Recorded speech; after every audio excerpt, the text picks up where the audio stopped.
Check, check, check. Check, check, check. Alright, I think we're good.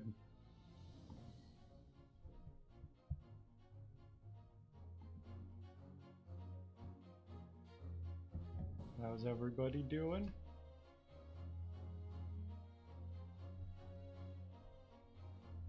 Sorry, I've been away more.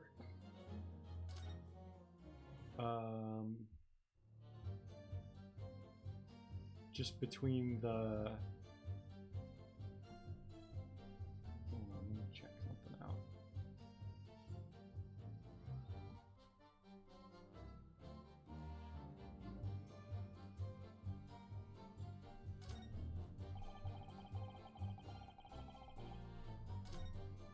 Oh, what were we trying to do?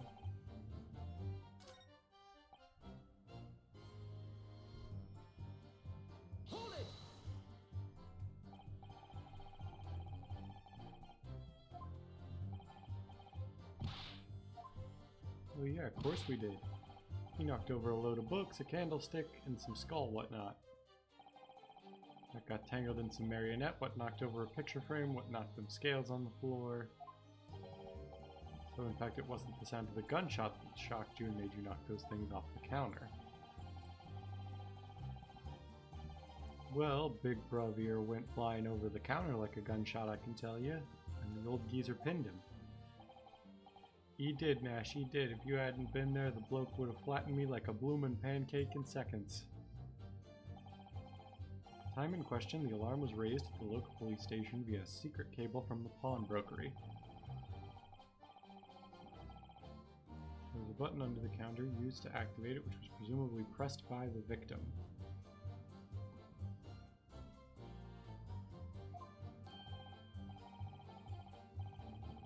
Right, when the brothers fled the scene and back onto the street, they ran straight into the arriving police, didn't they?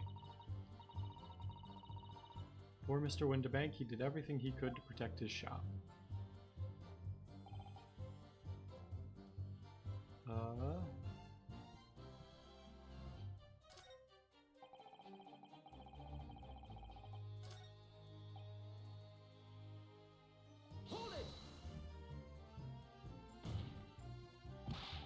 Were you intending to shoot Mr. Windibank?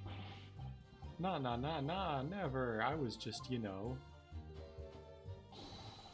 looking out for me bruv, weren't I?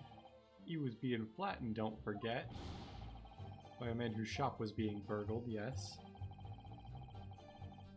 And then the man fled into the storeroom when you pointed your gun at him, is that it? Yeah, that's it. He shoved me away, then ran off through that door and shut himself in.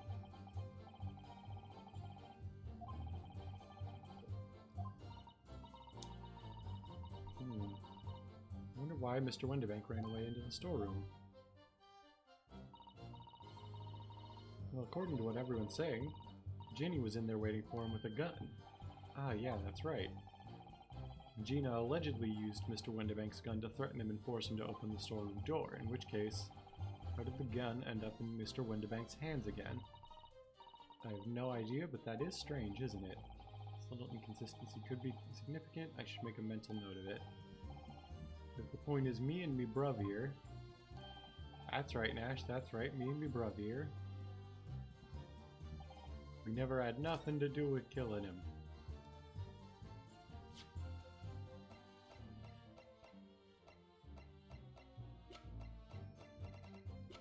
Man, I have no idea what the thing is.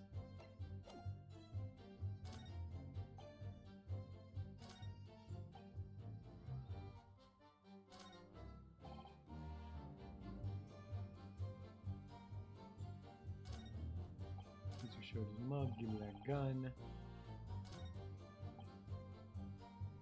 Hold it!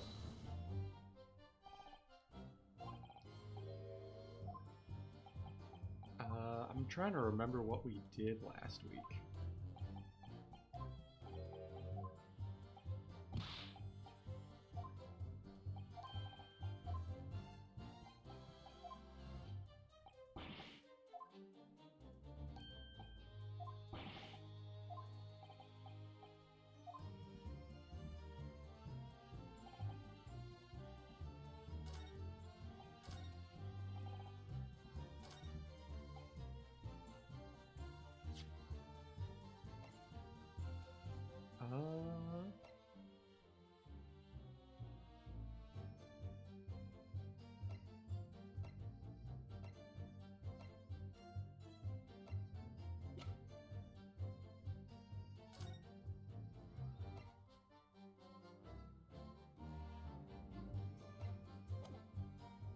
Hmm.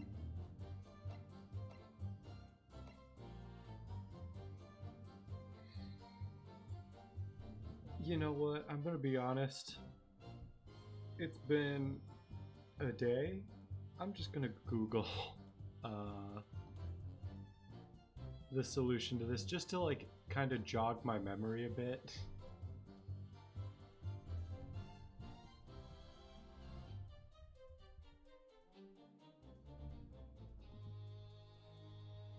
I won't look at a guide the whole time, but I do want to kind of figure out what's going on here.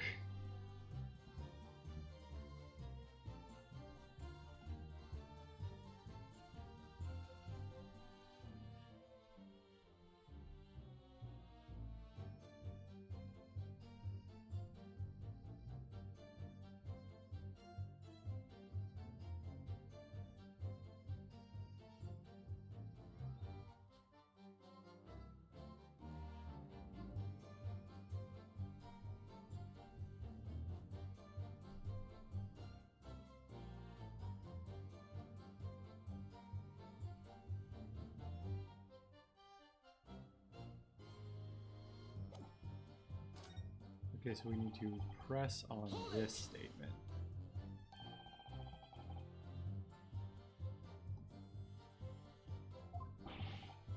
Nothing at all. Nothing, Gov, nothing. The old geezer went and shut himself in the back room, didn't he? Locked it was from the inside. We know it was because we tried to open it. But it's a decent door, that one, good and strong, wouldn't budge an inch. So in the end, the situation remains unchanged. Inside the storeroom with the pawnbroker, there was only one other person. The sole person who could possibly have shot the victim, the accused, Miss Gina Lestrade. It would indeed appear so. What say you to that, counsel?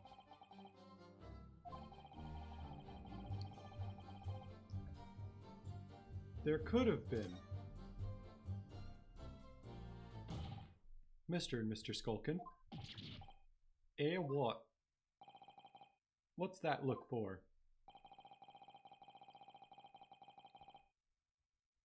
From the moment you admitted that you'd encountered the victim face to face that night, the course of this trial changed completely. It did? What is your point, my learned friend? The question we must answer is who could have shot Mr. Wendebank? And it is the belief of the defense that the defendant is not the only possible answer at all.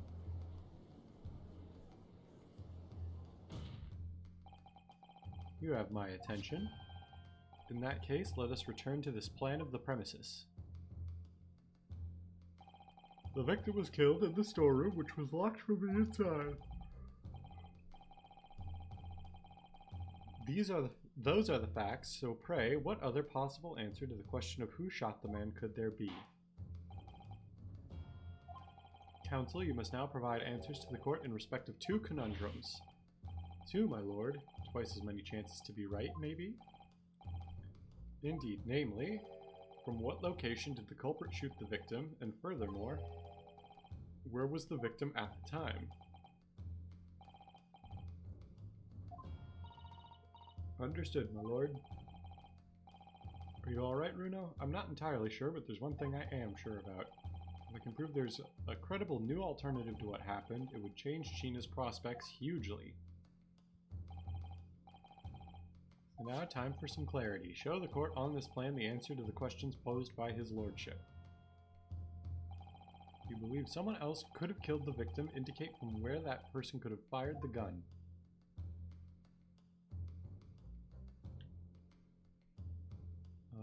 If we present here, like if he was standing in the hallway of the thing and then he was standing in the room but the door was open. The defense believes the culprit could have shot the victim from this location here. And in answer to the second question, assuming the culprit fired from the location indicated, where was the victim at the time? In the storeroom.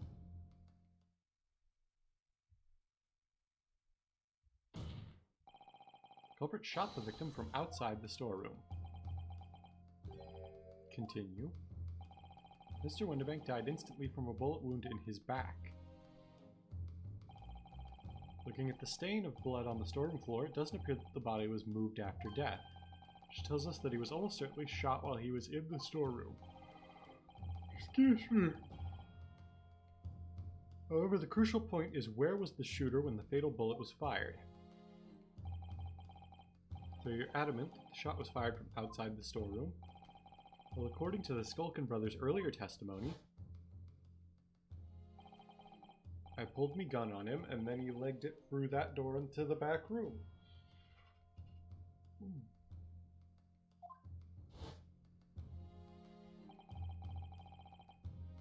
If Mr. Windibank ran away through the door,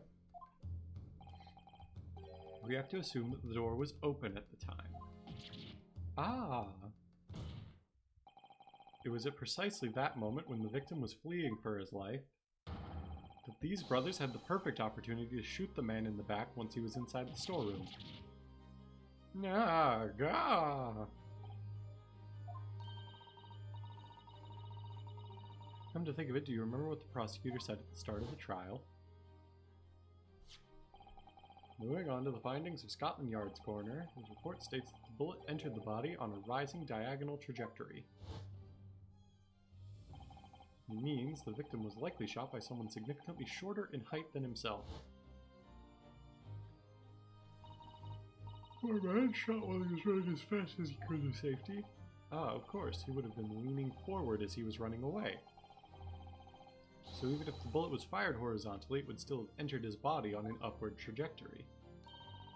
The culprit isn't necessarily someone shorter than Mr. Windibank.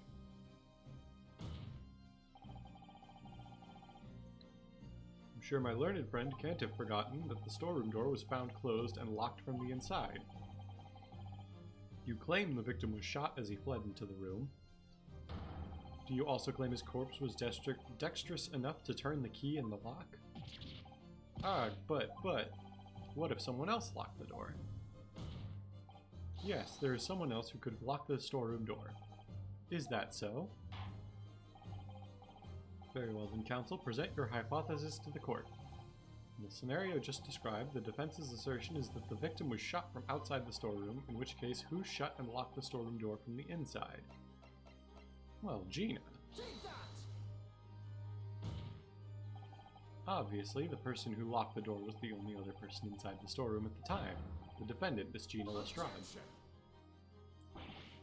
That's absurd. You're suggesting that the accused deliberately engineered the sealed room? For what possible reason? Such actions would only serve to tighten the noose around her neck. I'm inclined to agree, I must say. Well, counsel? She was afraid of being shot. Ah, yes, that's a tricky one, that, isn't it? Half-baked notions have no place in my courtroom, counsel. Remember that, please. But of course Ginny would have locked the door. It almost goes without saying, doesn't it? It does. Well, if I was Ginny in that situation, I know I would have locked that door as quickly as I could. I mean, those two burglars had just fired a gun in her direction, hadn't they?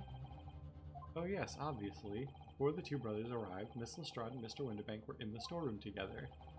Now, I don't know what went on between them at that time, but at some point, Mr. Windibank must have heard the intruders breaking into his shop and left the storeroom.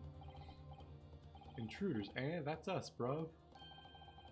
If your theory is correct, that would leave the accused alone in the storeroom. Yes, it would. Then, probably only moments later, the victim fled back through the storeroom door, hoping to escape danger. Bang. Hit in the back by a bullet. Mr. Windibank fell to the floor where he was, just inside the storeroom, and what we have to ask ourselves now is, what would the defendant have done in that moment? Ah, I see where you're going with this. Outside the storeroom was a terrifying killer who had just murdered Mr. Windibank. As soon as the thought struck Miss Lestrade, she slammed the door shut and locked it, in order to save her own life. Hold it! But we ain't the ones who done it. We ain't, Gov, we ain't. You gotta believe us. I mean, come on, we'd never shoot no one. That's blatantly untrue. I know for a fact that you would, because before my own eyes, you shot Mr. Herlock Sholmes. There's only one logical conclusion here. Mr. and Mr. Skulkin, you brothers had every opportunity to have been the true perpetrators of Mr. Wendebank's murder.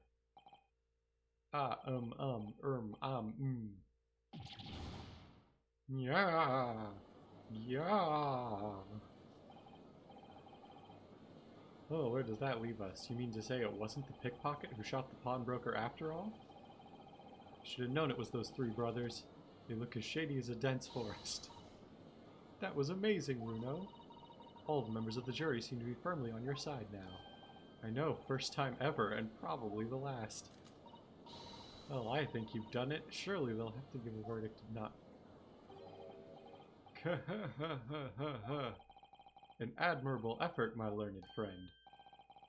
What's this now? He's laughing? You find the situation amusing, Lord Van Zieks? I myself find the defense's argument most persuasive. I dare say. Such chicanery is the bread and butter of the street performers in your provincial eastern nation.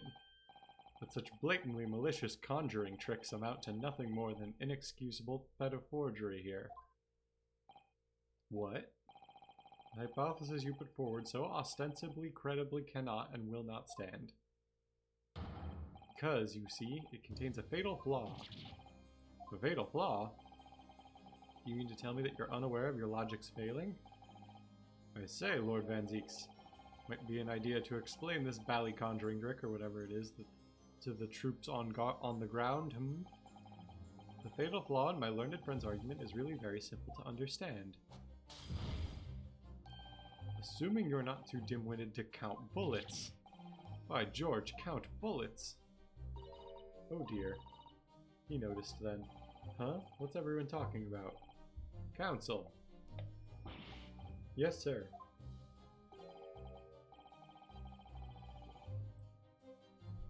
Tell the court how many bullets were found at the scene of the crime. Two bullets. Correct. The first, that which hit the victim in the back, ending his life. And the second, that which struck the detective, Mr. Herlock Sholmes, on his arrival at the scene. Indeed, the defense presented a picture showing the damage caused by the second bullet earlier in the proceedings. The bullet which injured Mr. Sholmes appears to have passed through his body to strike the calendar. Your Lordship's understanding is correct. Furthermore, we know there are two firearms involved in the incident. A revolver belonging to the victim, Mr. Wendebank, the Skulkin brothers' revolver. The evidence shows that a single bullet was fired from each gun. Yes, indeed it does, a single bullet from each. Now then, my learned friend. You yourself told the court only moments ago that these two brothers shot Mr. Herlock Sholmes right before your eyes. Yes, I did. Oh my goodness, I think you'll find that if the single bullet that was fired from the brother's gun hit Mr. Sholmes, it means Wendebank was not shot by the same gun. Stop. Only one bullet. Stop. Exactly. Excuse me. Yes, this Nippon Street performer presented an ostensibly credible argument. However, it was never anything more than a diversionary trick with no hope of standing up to scrutiny. Ugh. Oh, arg!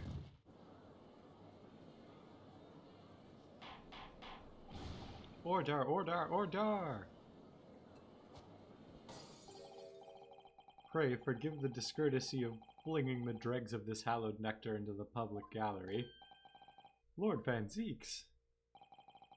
This court needs to open its eyes. The accused, Miss Gina Lestrade, is no ordinary little girl. Despite her young years, she can regrettably no longer be described as a juvenile. No, the person in the dock is far from a law-abiding citizen. She has a past riddled with criminal conduct. The truth is, the accused broke into the pawnbrokery on the night in question with some loathsome intent, as we can see beyond doubt in this print which depicts her threatening the victim with the murder weapon. And I have here in my possession one more piece of evidence the prosecution wishes to present. that disc. I'll be taking that whatever it is of McGilded's down to the yard, thank you very much. No, don't give it to him. It's mine, that is, mine. I'm sorry, miss, but anything belonging to McGilded has to be taken in as evidence now.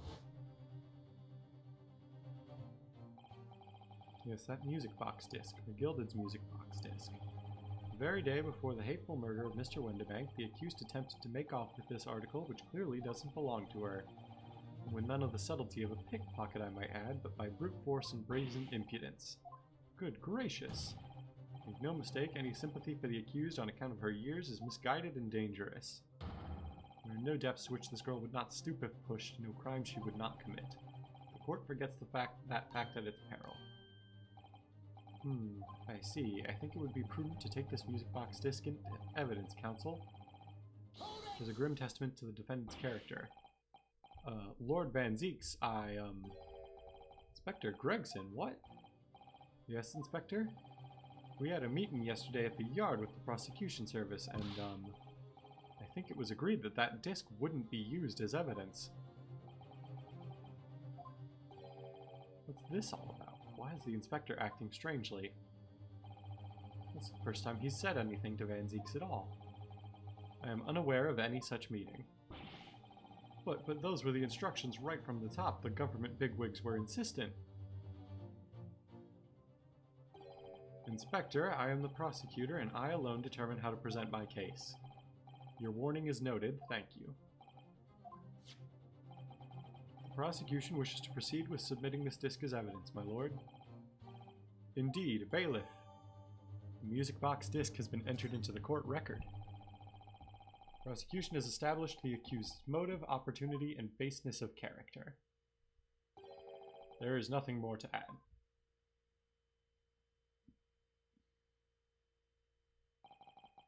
Ladies and gentlemen of the jury, I await your informed decisions and rest my case.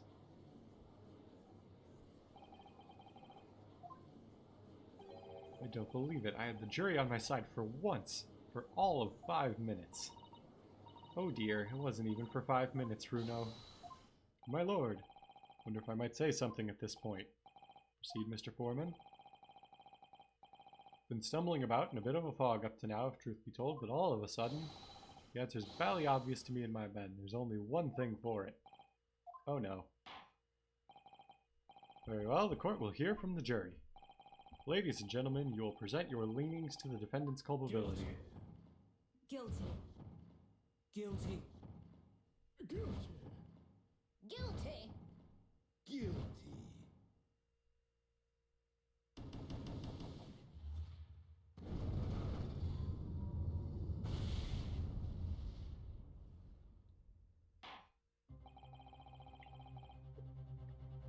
We have a consensus among the jury, it seems.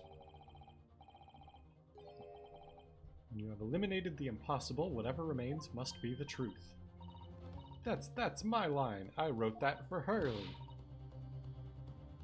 Arg, how dare he use it against us. Don't worry, Iris, I don't think we're finished yet. There's still more to this case than we realize. There must be, because there's one thing that I'm absolutely certain of. Gina didn't shoot Mr. Windibank, that's beyond any doubt. Very well. We will proceed with the second summation examination of the day. Mr. Foreman, are you and the other jurors ready? Jaredeb Squadron is primed and ready for action, sir. Very good. So, ladies and gentlemen of the jury, you will each explain on what grounds you have now determined the defendant to be guilty.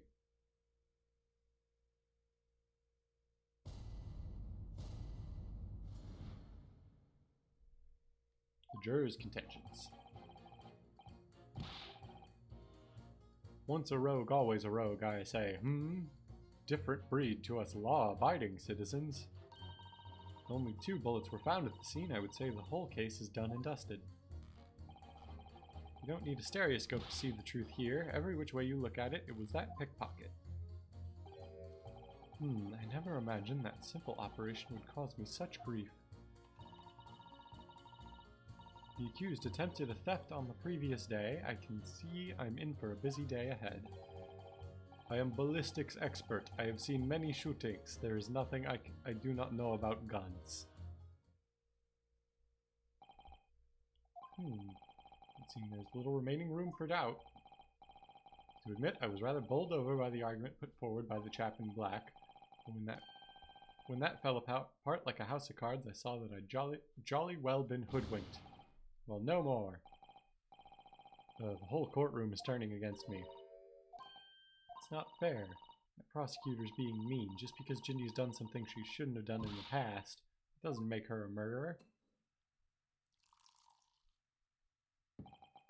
Allow me to savor this fruity vintage while I savor the spectacle of your fruitless debate on the matter. Here's to the truth coming out eventually. That's enough preamble. Counsel, proceed with the summation examination.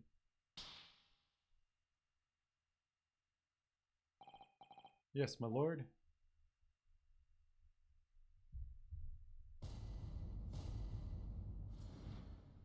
So I assume with all of the references to like ballistics in those answers, there's going to be something about the guns that's going to change after we press on some information.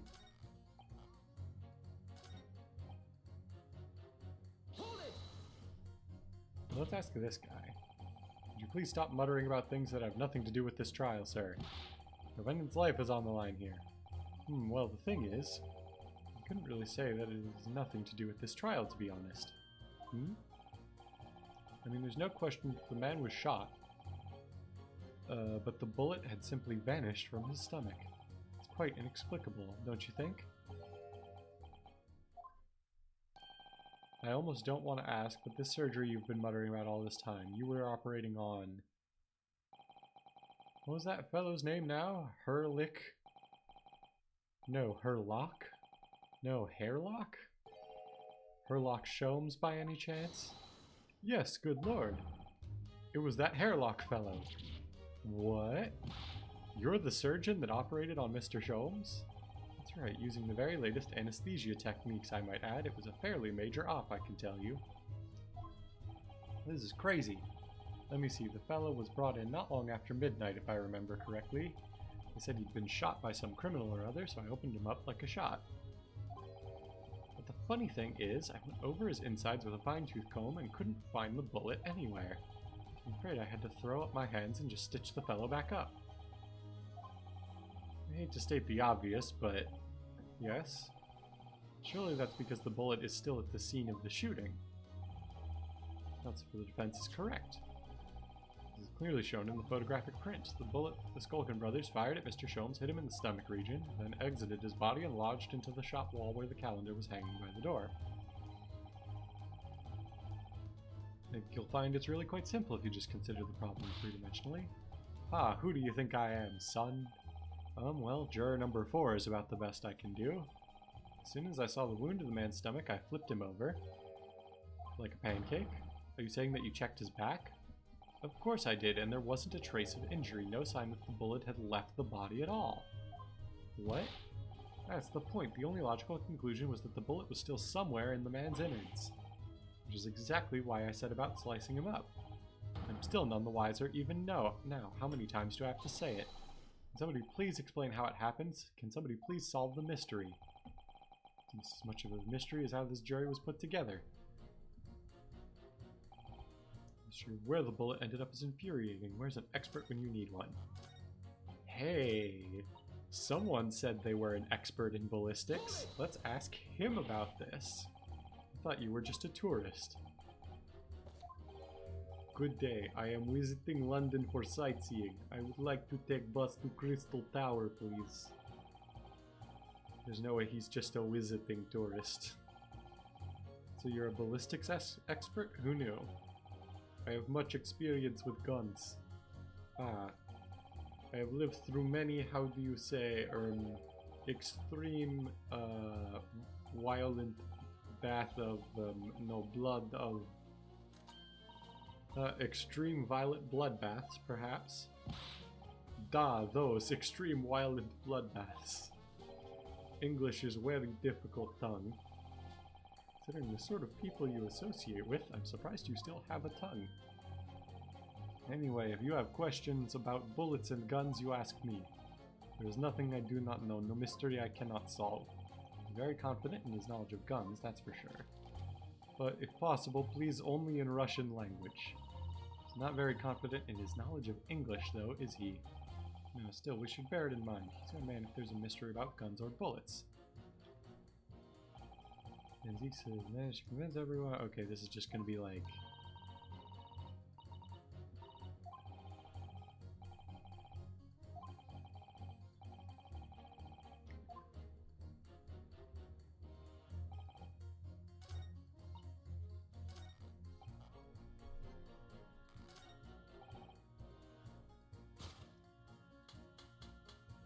So would we pit these two against each other? Those two statements clearly contradict the idea that all I do is pit jurors against each other. Oh, a ballistics expert. Pitting. P-I-T-T. On the night in question, Mr. Sholmes was shot by one of the Skulkin brothers, but since there was no sign of an exit wound on his back, we must assume the bullet didn't pass through him. However, no bullet was found lodged in Mr. Sholmes' body either. Furthermore, a bullet was found lodged in the wall of the shop where Mr. Sholmes was shot. Juror number 6. Hello, my name is Wylan. Pleased to meet you. There's apparent contradiction in the facts that is so clearly troubling juror number 4. Are you able to explain the mystery? I have seen very similar situation in Motherland. It was night. There was blizzard.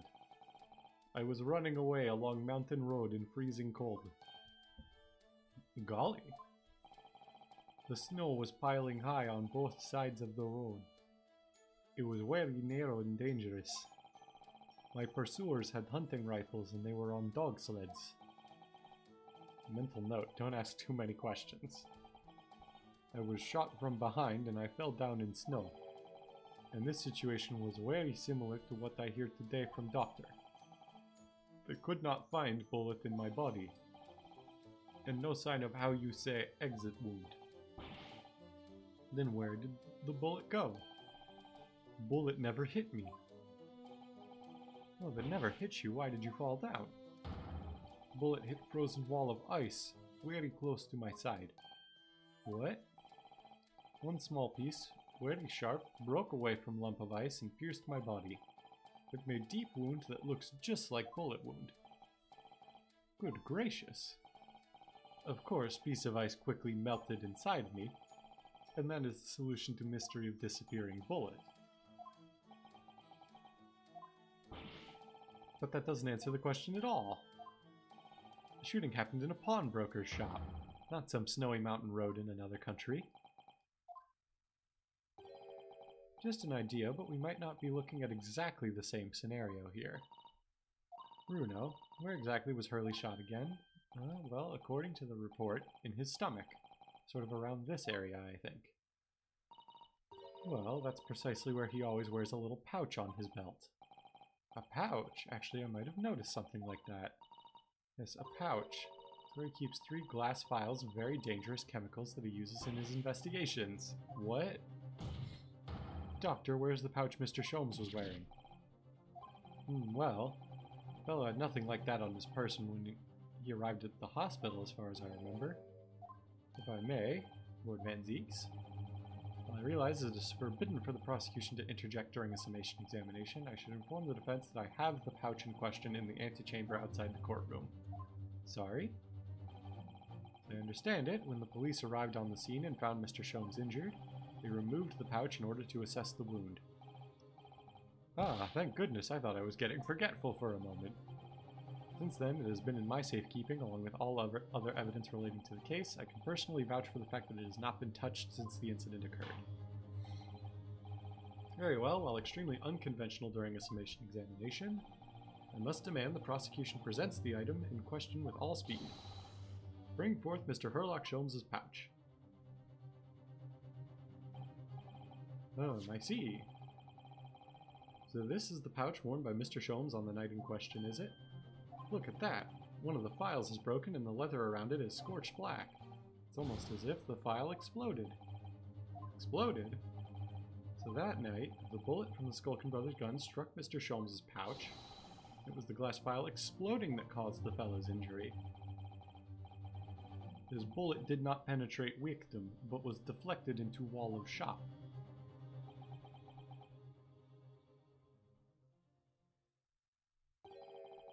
A delightfully complex aroma. Well, it would appear one mystery has been solved at least, though it has no bearing on the truth of this case.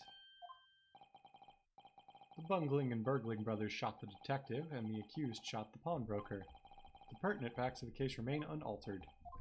But at least the mystery is solved. I can sleep easy tonight. Thank you, young man. Thank you very much. Glad I could help. Due to its bearing on the conundrum just solved, the court will sequester this scruffy pouch as evidence. Harley's pouch isn't scruffy. Sholmes' pouch has been entered into the court record. Now, summation examination. It would appear the defense is somewhat struggling to alter opinion. Hold on, we gotta examine this thing before we get too deep into this.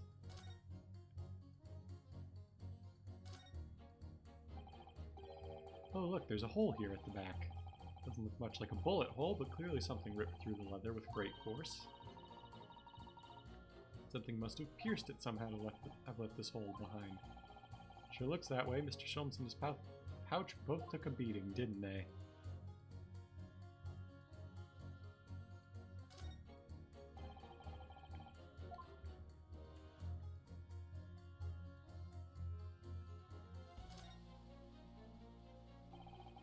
It's really scorched badly just here. Oh, the strap is broken. Look. This must be where the bullet hit then. Let me see. Oh? There's a bullet in here. What the iris? Look. Behind where the broken file was, do you see it? Ah, that's the Skulkin Brothers bullet.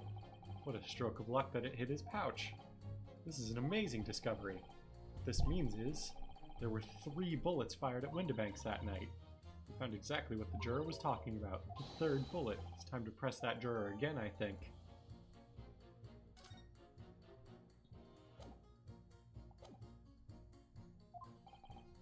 Please, my lord, a little more time. After all, that's a new piece of evidence. Could be a valuable clue, and you can't afford to overlook anything here, Ryunosuke. There's still a way to turn this around somehow, I'm sure of it.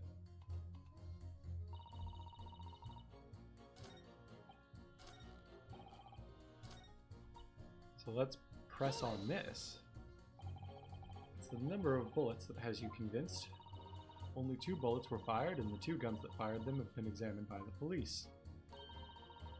When the parlor maid asks me how many are invited for dinner, I always tell her to count the table settings. Well, that's logical, I suppose. Although, sometimes after dining, crockery does go missing. 1 or 2 guests rather like the fine china. Does your employer dine with thieves? So I suppose. There was another bullet somewhere of which we were unaware. I'd have to reconsider my position. 3rd bullet somewhere on the scene. Could that be possible? I can prove it.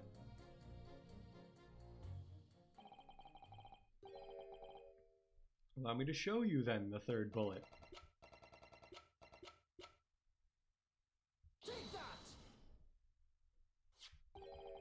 Here it is. We discovered it just now. Yes, on the night in question, Windibank's pawnbrokery, another bullet was fired. What is this new trickery, you Nipponese conjurer? Where did you find that bullet? It was lodged inside Mr. Sholmes' pouch. What? This pouch was removed from around Mr. Sholmes' waist before he was taken to hospital. Since then, it has been touched by no one. Do you mean to say, the shot fired by the Skulkin Brothers that night? Yes, as your lordship has surmised, it hit his pouch. Well, that makes no sense whatsoever. We already know the whereabouts of the bullet fired at Mr. Sholmes. It's clearly visible in the photographic print. Ah! 2 guns from the scene have already been submitted into the court record as evidence. Yes, that of Mr. Windibank and that belonging to the Skulkin brothers. An examination of both guns revealed that only a single bullet had been fired from each. Ah, but that must mean... That's right. We now know that on the night in question, 3 bullets were fired. However, only 2 bullets were fired from the guns recovered from the crime scene. Until that incontrovertible inconsistency is somehow explained, we cannot and must not pass judgment. Arg! Arg!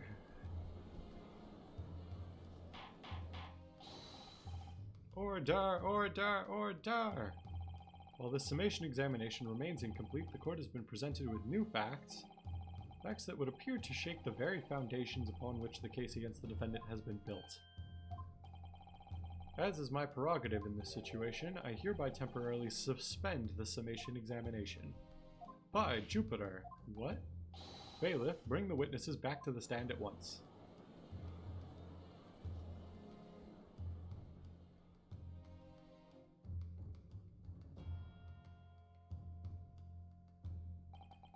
Witnesses. Governor, were you listening to proceedings while the defense carried out the summation examination?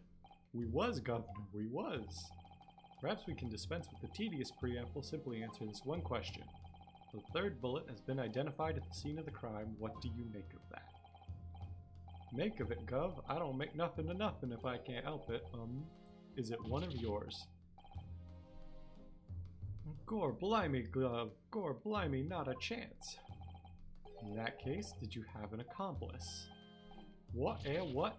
Never. The Skulkin brothers work alone. It's just the 2 of us. That's our trademark. So soon we forget, poor Sulky. Only 2 of the bullets from the crime scene originated from the firearms we have in evidence. The 3rd bullet was fired from another gun. Where is it? Lummy, that's a head scratcher. Counsel for the defense. Yes. Should like to hear your thoughts regarding these new developments. The 3rd bullet and the mysterious missing firearm from whence it came. Thinking back over all the testimony we've heard and all the evidence we've seen, I think I'm starting to form a picture. Picture of what really happened that night. My lord, I think it's clear what this 3rd bullet tells us about the Skulkin brothers. They had a secret accomplice? On that night at Windibank's pawnbrokery, the brothers must have been working with a 3rd man. The witnesses are clearly doing their best to cover up the existence of this accomplice, but the evidence all points to the fact that there was someone else present, someone carrying a gun. Objection!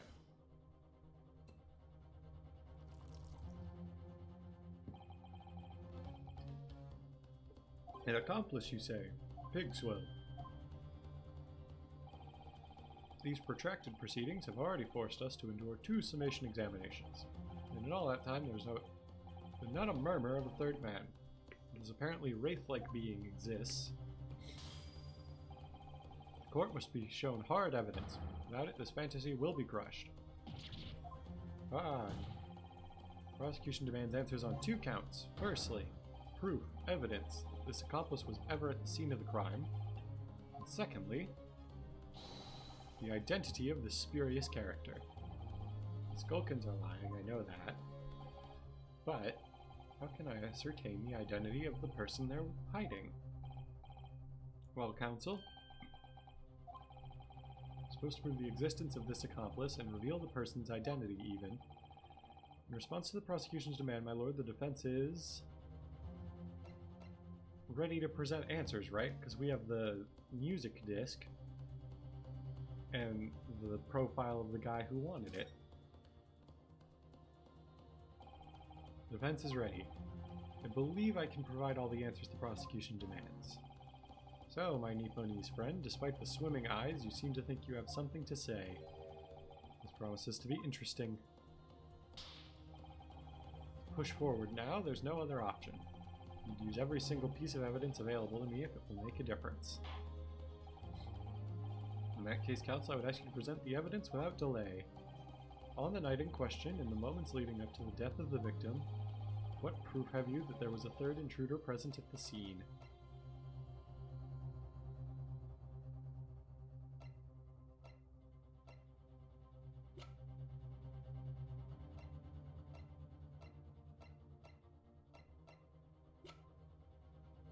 I mean, the music box does, right?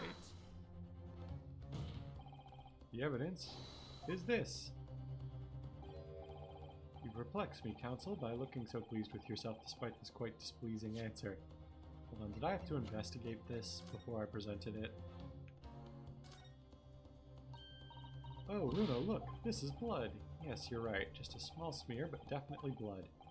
Actually, it feels as though I might have noticed that before. Ah, then it's my time to shine again. I thought I'd be waiting forever. Alright, hold still with that disc, Runo. Oh, excuse me. I'm gonna get this done quickly, Iris, in a flash.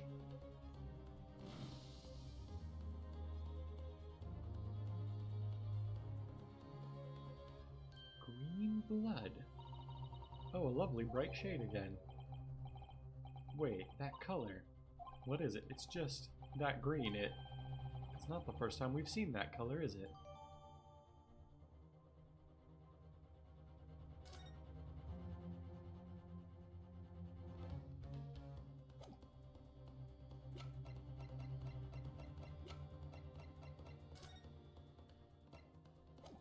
Okay, so it's our portfolio that we have to present now. Seems presenting nothing as though it were something. Is a favorite trick of the conjurer. Ugh! Well, I think it takes a certain genius to give such a completely wrong answer, personally. The kind of genius I could really do without. Time to think again. In that case, counsel. So it's the blood samples portfolio. The evidence is right here in this portfolio. By Jove, that portfolio again, is it?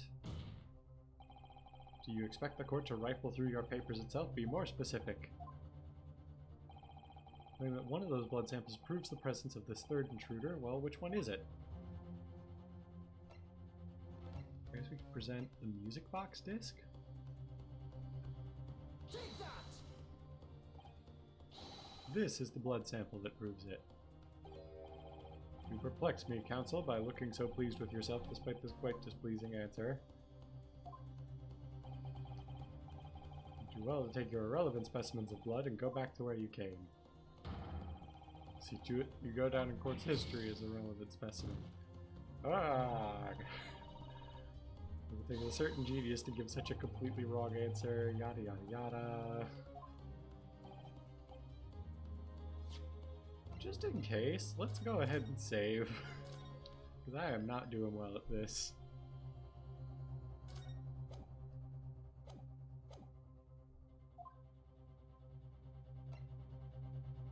Take that! What am I looking at here? There appears to be some green paint or such like around the bullet hole in the middle of the calendar. That's a bloodstain, my lord. Bloodstain? Green blood, curious even for you. Is the court to understand the intruder was some unhuman creature? It's something developed by Mr. Herlock Sholmes. By the great detective? New invention, stop. Not yet appeared in stories, stop.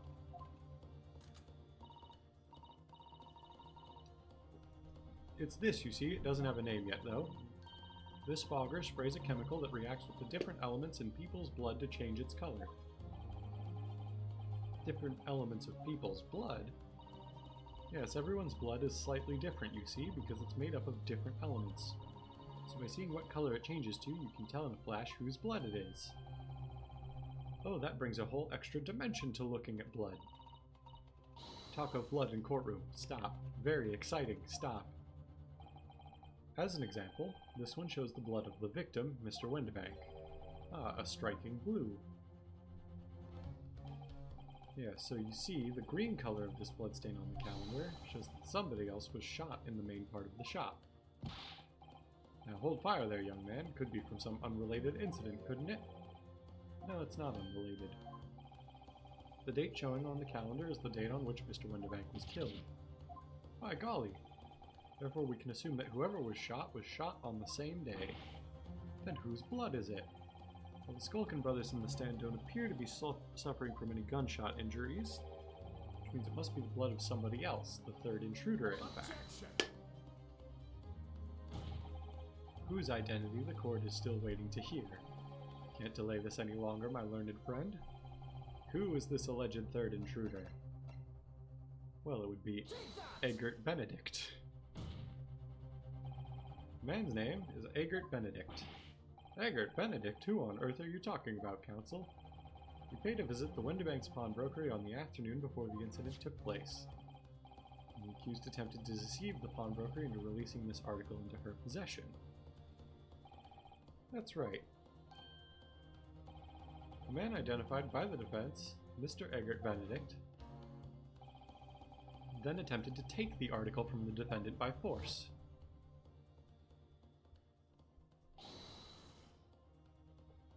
Broker.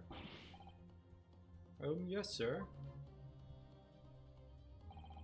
I believe this filthy pocket thief has just redeemed an article from you, know. Yes, the article in question belongs to me. I demand for it to be returned at once.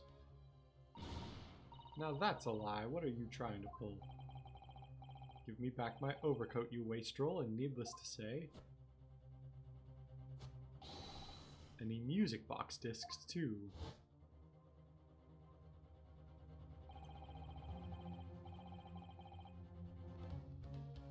Inspector Gregson was there at the time and can attest to what happened. In the end, it was the inspector himself who took the disc. Can you corroborate this account, Inspector? Yes, my lord, that's more or less what happened. And in the interest of being thorough, I asked Mr. Windibank for a print showing the fellow. Taken from one of his red hand recorder gubbins is... Yes, that's him talking to Mr. Windibank that morning. Can you claim this man is the brother's accomplice? Well, Mr. Skulkin. Never seen the geezer before in me life. On me life, Gov, on me life, never seen him. Well, somewhat unsurprisingly, it appears our witnesses disagree with the assertion. I'm sure your lordship recalls my learned Nipponese friend's actual assertion, which was that he could prove the identity of the alleged accomplice. Yes, I can. Then show us the evidence. I agree, we must see proof that the clean-cut gentleman in the photograph is the filthy criminal you say he is.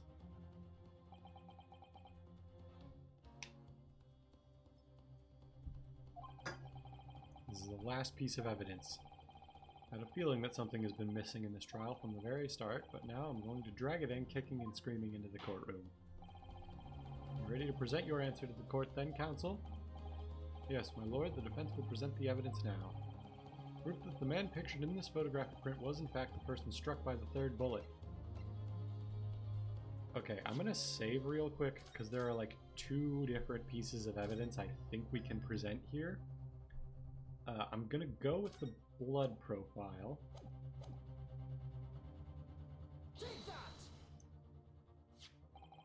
Proof is right here in this portfolio.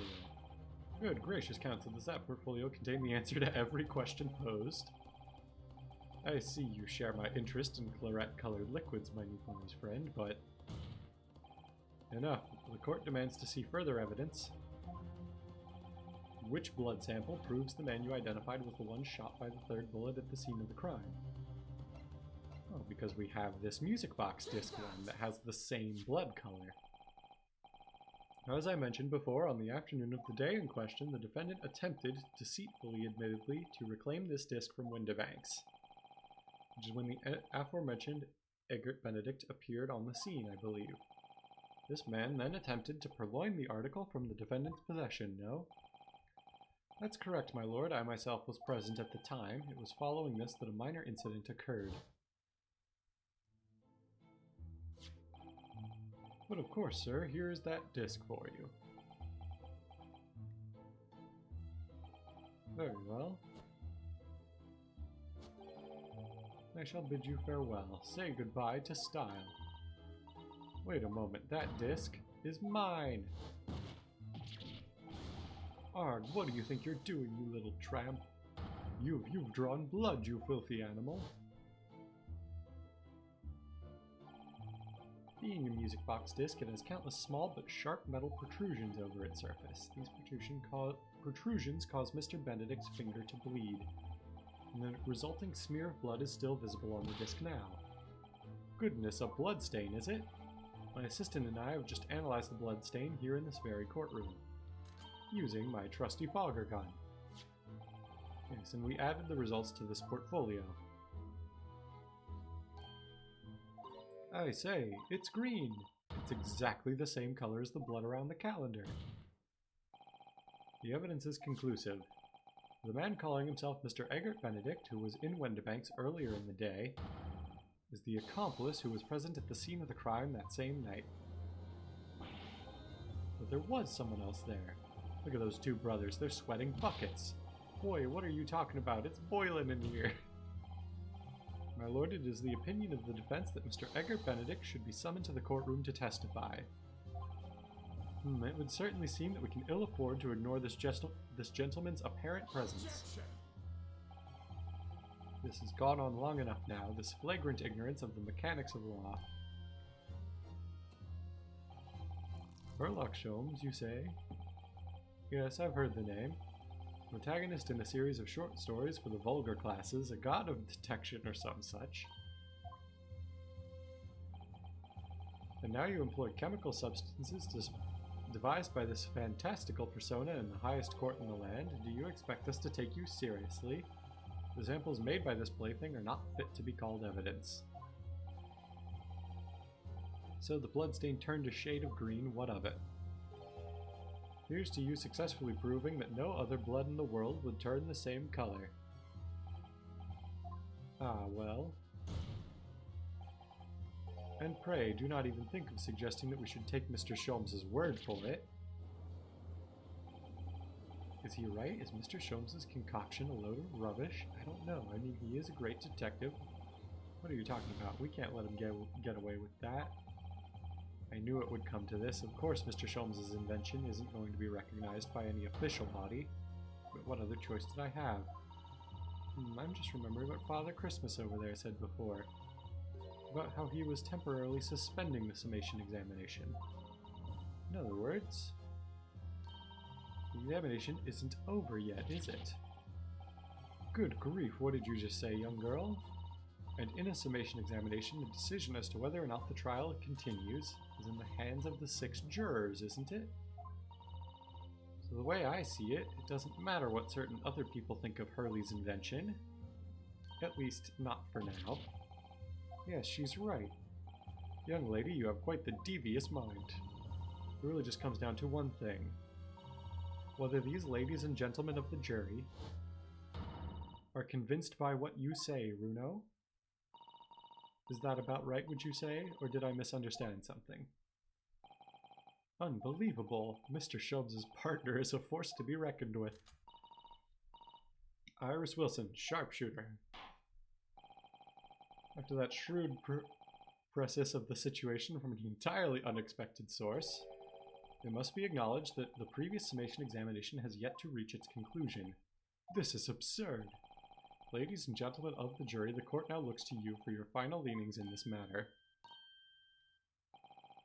As proud as citizens of Her Majesty's Britain, I'm sure you will come to fair and just conclusions.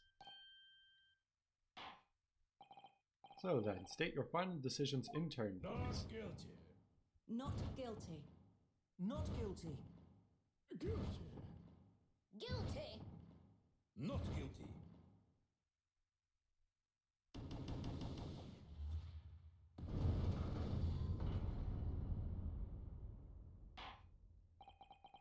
Two call guilty and 4 call not guilty. Such is the outcome of the summation examination. My lord, with all due respect, this is an outrage. The prosecution refuses to accept this decision. On what grounds? These jurors are persuaded by some half-baked concoction devised by a pretender to real police work, and they are too ignorant to be trusted with the judgment of anyone's guilt. I'm sorry, Lord Van Zeeks, but the outcome of the summation examination cannot be ignored. This trial will continue. Arg! Arg!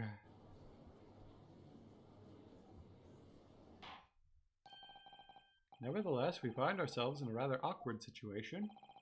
Defense has very reasonably requested the subpoena of a new witness. But sadly, I fear that will be impossible. What? The name the gentleman gave for himself, Edgar Benedict, is quite clearly false. I don't believe it, just when I'd managed to prove the man was there that night.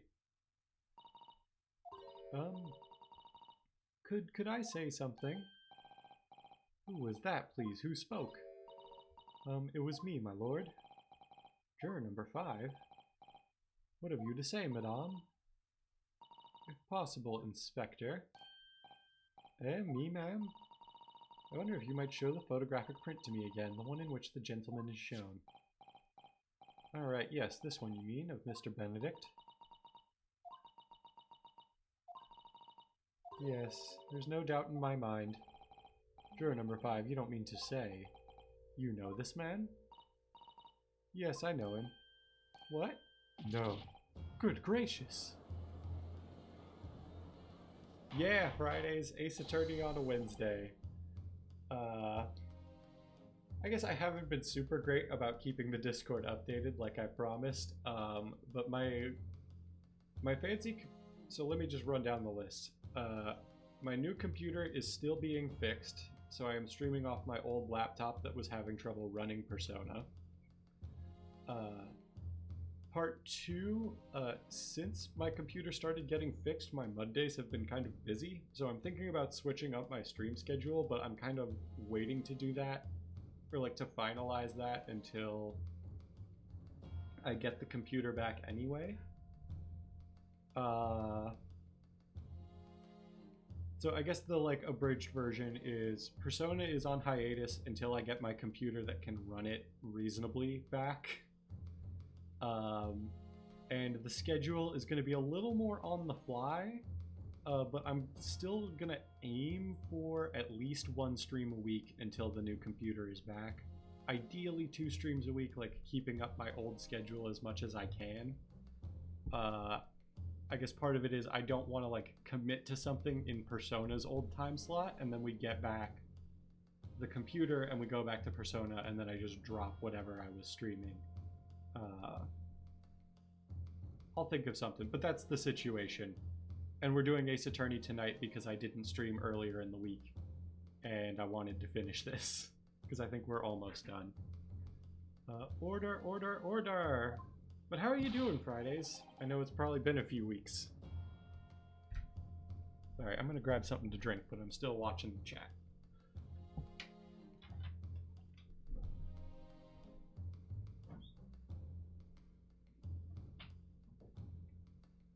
I'm gonna stand in the corner over here, because this thing gets kind of loud when I open it.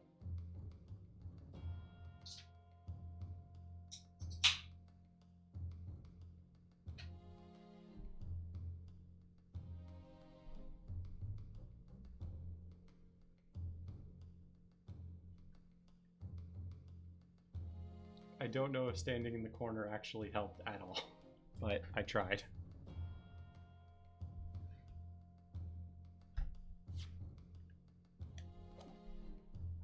Juror number 5, how on earth? I am a communications officer, stop. As we can clearly see, the gentleman in this photograph is, stop, also a communications officer, stop, he works in my office, stop. A very talented operator, in fact. Stop. He should be in the communication station now. Stop. Tapping away on the telegraph. Stop. This doesn't seem right somehow. I can't put my finger on why, but it doesn't feel right. Suppose we all imagined... Oh yeah, I saw that!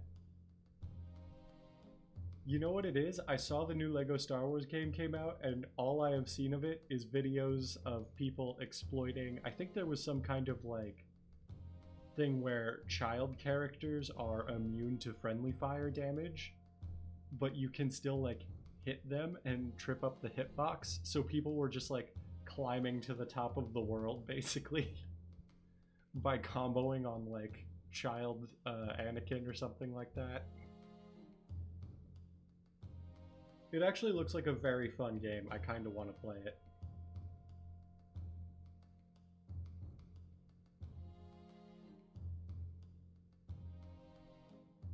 Suppose we all imagine the accomplice would be some sort of hardened criminal. It's a bit unexpected to find out that he has a respectable job by day, whatever he gets up to at night.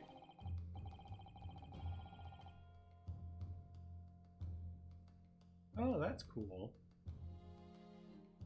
Yes, I suppose that's it. I suppose that's why I thought something was wrong. The gentleman is at London's communication station. We should be able to subpoena him within the hour. Lord Van Zeeks, if you please. Yes, my lord. Make the necessary arrangements with all haste, as your lordship bids. The court will recess for 1 hour. When the new witness arrives, we shall reconvene to hear the gentleman's testimony. Inspector Gregson. Yes, my lord. I should like to hear from you specifically about events at the pawnbrokery on the day in question. Come to my chambers during the recess. Yes, sir, my lord. Very well, court is adjourned until 1:40 p.m.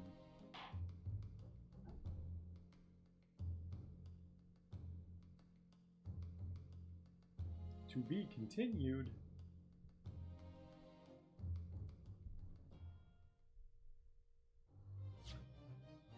Yep, we'll save that progress.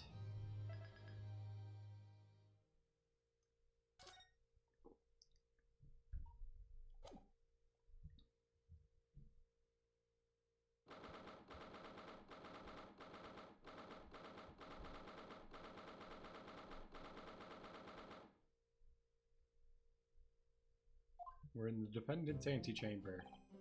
Ah, Gina, how are you holding up? I'm starting to feel quite warmly towards her frequent cold shoulders now. Ginny! Are you alright? Why aren't you saying anything?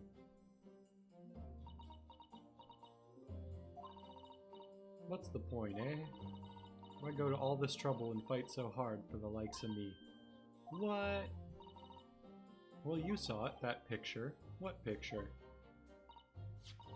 You mean this? The photograph taken by Hurley's red-handed recorder? Well, I didn't think it would have captured a scene like this, that's for sure. It's hopeless. Anyone who sees that's gonna think I did it, ain't they? Well, I won't pretend it wasn't a bit of a shock when the prosecution first presented it to the court. Surely you've got to have your doubts about me now. You can't still think I'm innocent. Of course I can. Ginny, why don't you talk to us? Tell us what really happened that night. Eh? Bruno's cleverly managed to piece together a lot of new information, but still, we'd really like to hear it from you. Alright then. It was after we'd had that dinner together at your place, right, Iris? Then we all had a chat up in your office, didn't we? Yes, I remember.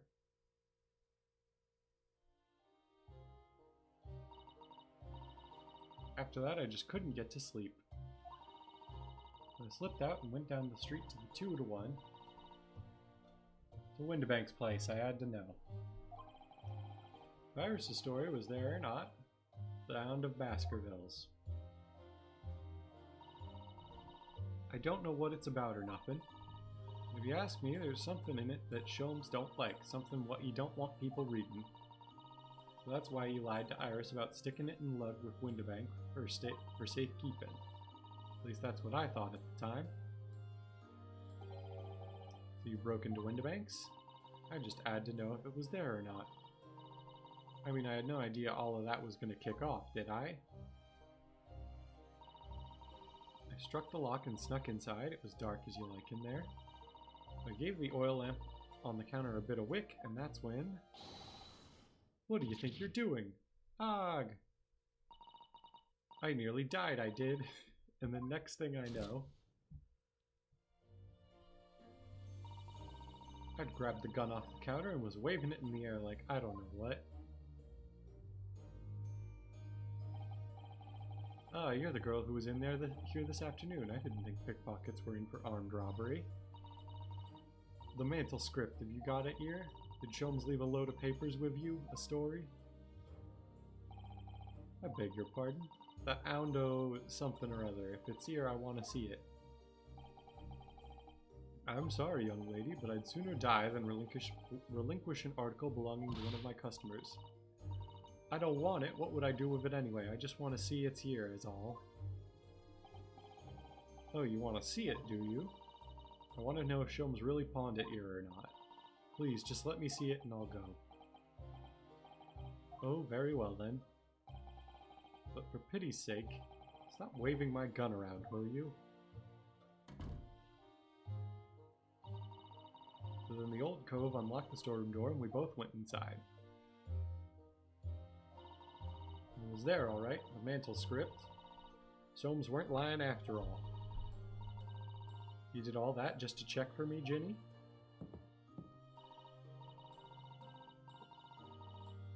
Anyway, then there was a bit of a kick-up out in the main bit of shop. The Skulkin brothers arriving on the scene, yes. What was that noise? Someone's breaking in. Dear me, is there some burglars convention here tonight that I don't know about? I think I forgot to shut the door behind me, sorry. I'd better go and take care of it. Could I possibly have my gun back? Oh well, I'll come with you and... Now don't be foolish, young girl. You must stay right here. Don't leave this room under any circumstances. And with that, he took the gun out of my hands and walked back out into the shop. I hung back in the storeroom like he said, straining my ears in the dark to hear what was going on. It sounded like they got into a bit of a scrap. I started thinking I should help, see? I was just about to go out the storeroom myself when... Bang, bang. I heard a couple of shots go off. 2, I think. At almost the same time. And then there he was, right at my feet, lying face down on the floor. It was right next to the storeroom door, so I slammed it shut and locked it quick as you like. Because you thought that whoever had shot Mr. Windibank might come for you? Yeah. So I went to grab the old cove's gun. I figured I'd put up a fight at least. When I got a better look at him, I knew.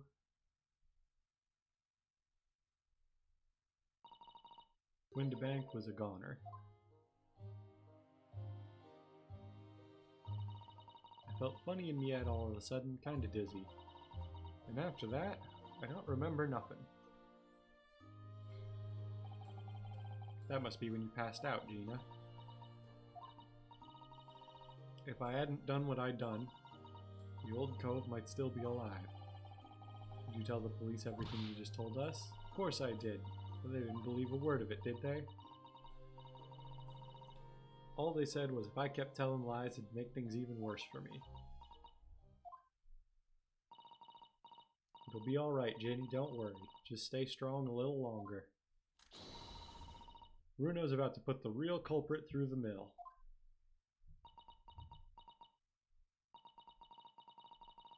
That cove what was there in the afternoon?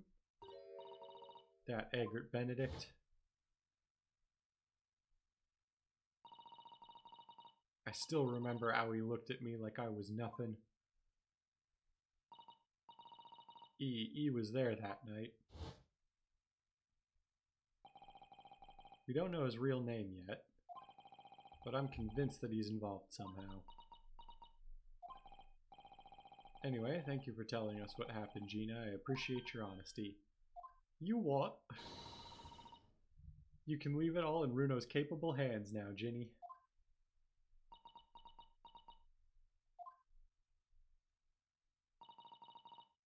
Mr. Nara Odo. Yes? How come you trust me? I don't get it.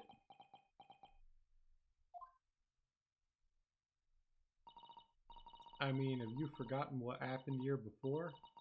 Come on, it was only 2 months ago. Me and McGilded, we told you a whole pack of lies. And you got the bog trotter off with him, even though he was a killer. No, I could never forget that. Oh. I did what I thought was best at the time, but the pain of that error of judgment doesn't get any easier to bear. But I did not believe him! This game really needs to take into consideration your choices in Act 3 or whatever you want to call it a little more. Still, don't forget that I also made you a promise. I told you that I'd be on your side to the bitter end no matter what. But what if I'm lying? You could be working to get another killer off the hook for all you know. I was once in your position, Gina. I was the accused in a trial. You were. Before I left Japan, I was accused of murder. And strange as it might sound, the circumstances of the crime were pretty damning. I was sure that no one would believe it wasn't me who'd done it. Oh, Runo. There was one person who stood up for me, who believed in me, and who was prepared to defend me. My best friend. Ryunosuke, no one believes in you more than I do. Leave this to me. All you need to do is put your faith in me and I'll do the rest. I was so happy I cried, but even then, somewhere inside me I couldn't help thinking, surely he doesn't really believe in me, not completely. But I was wrong.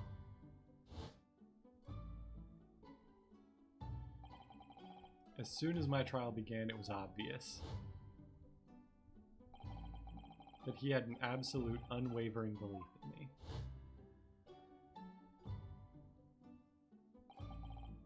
And in turn, I developed an absolute, unwavering belief in him.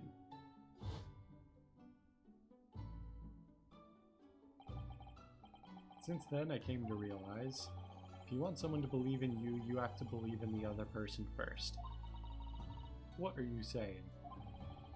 I promise you, Gina, that no matter what happens, I'll keep believing in you. So you don't need to worry, I won't let you down. Aw, that's sweet. Even though I'm a diver and a no-good liar, you're not like McGilded. I know that. Eh? That's right, you're our friend, Ginny. Iris. We know you better than you think. We've come to the conclusion that you're someone we can trust. Yes. It's really all we need to know. Exactly. Mr. Nara Odo,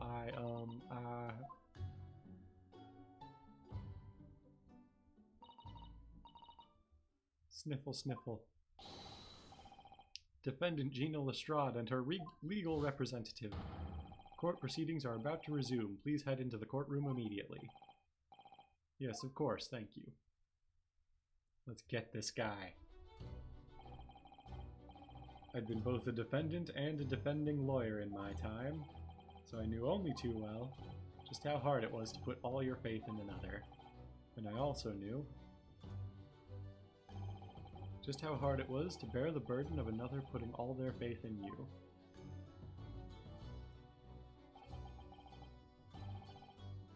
This is it at last, the final chapter, the final battle.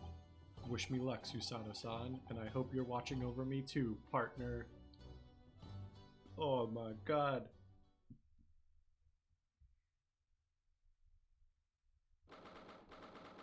"17th of April, 1:41 p.m., the Old Bailey courtroom.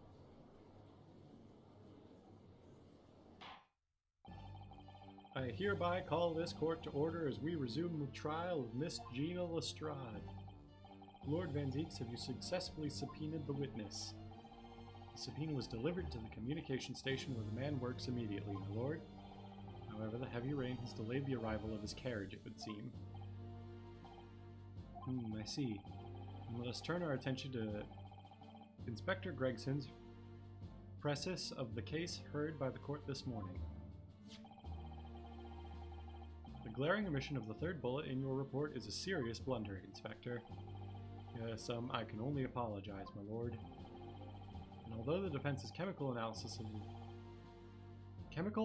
of the blood at the scene makes for a compelling argument, I cannot permit such untried methods to be used as evidence in my courtroom. It's a big mistake to cross Hurley and me, a very big mistake. My lord, subpoenaed witness has just arrived in the building.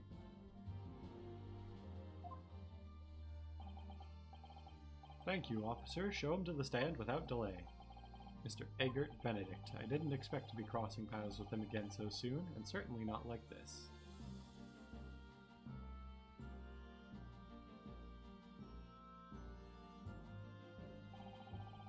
Thank you for complying with the court's subpoena at such short notice, sir. But of course, my lord, as an upstanding member of London society, it is my pleasure to oblige. Now, kindly state your name and occupation for the record. Ashley Graydon, Communications Officer. They do.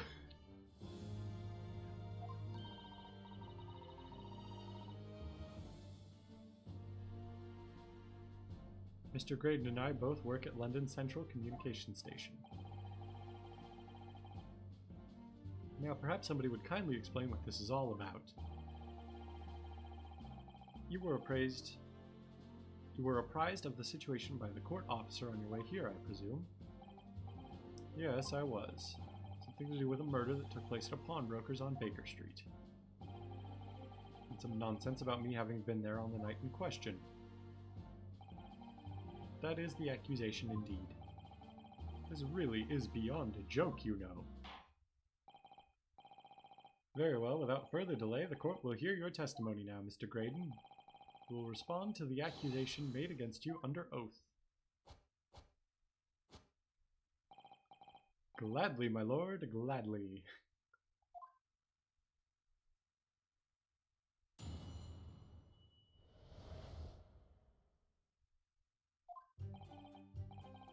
Naturally, I have occasion to make use of pawnbroking services from time to time.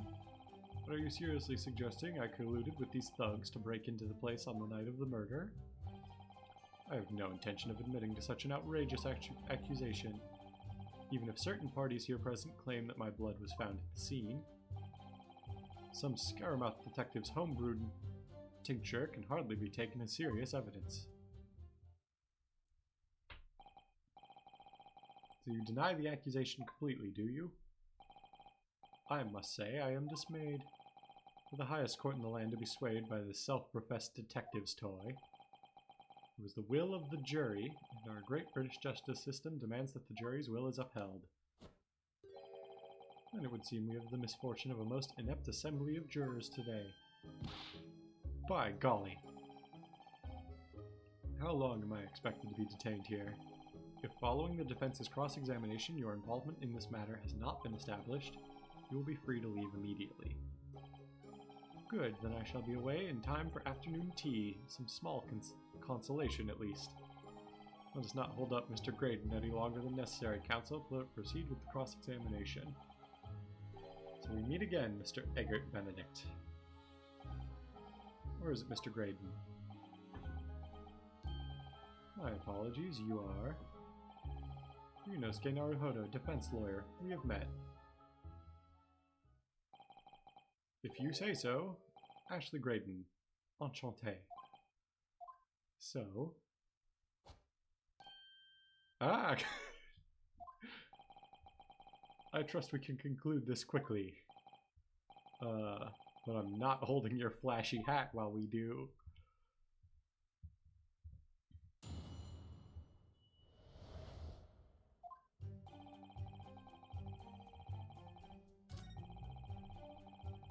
I feel like the move here is to press on this and get the other guys all riled up.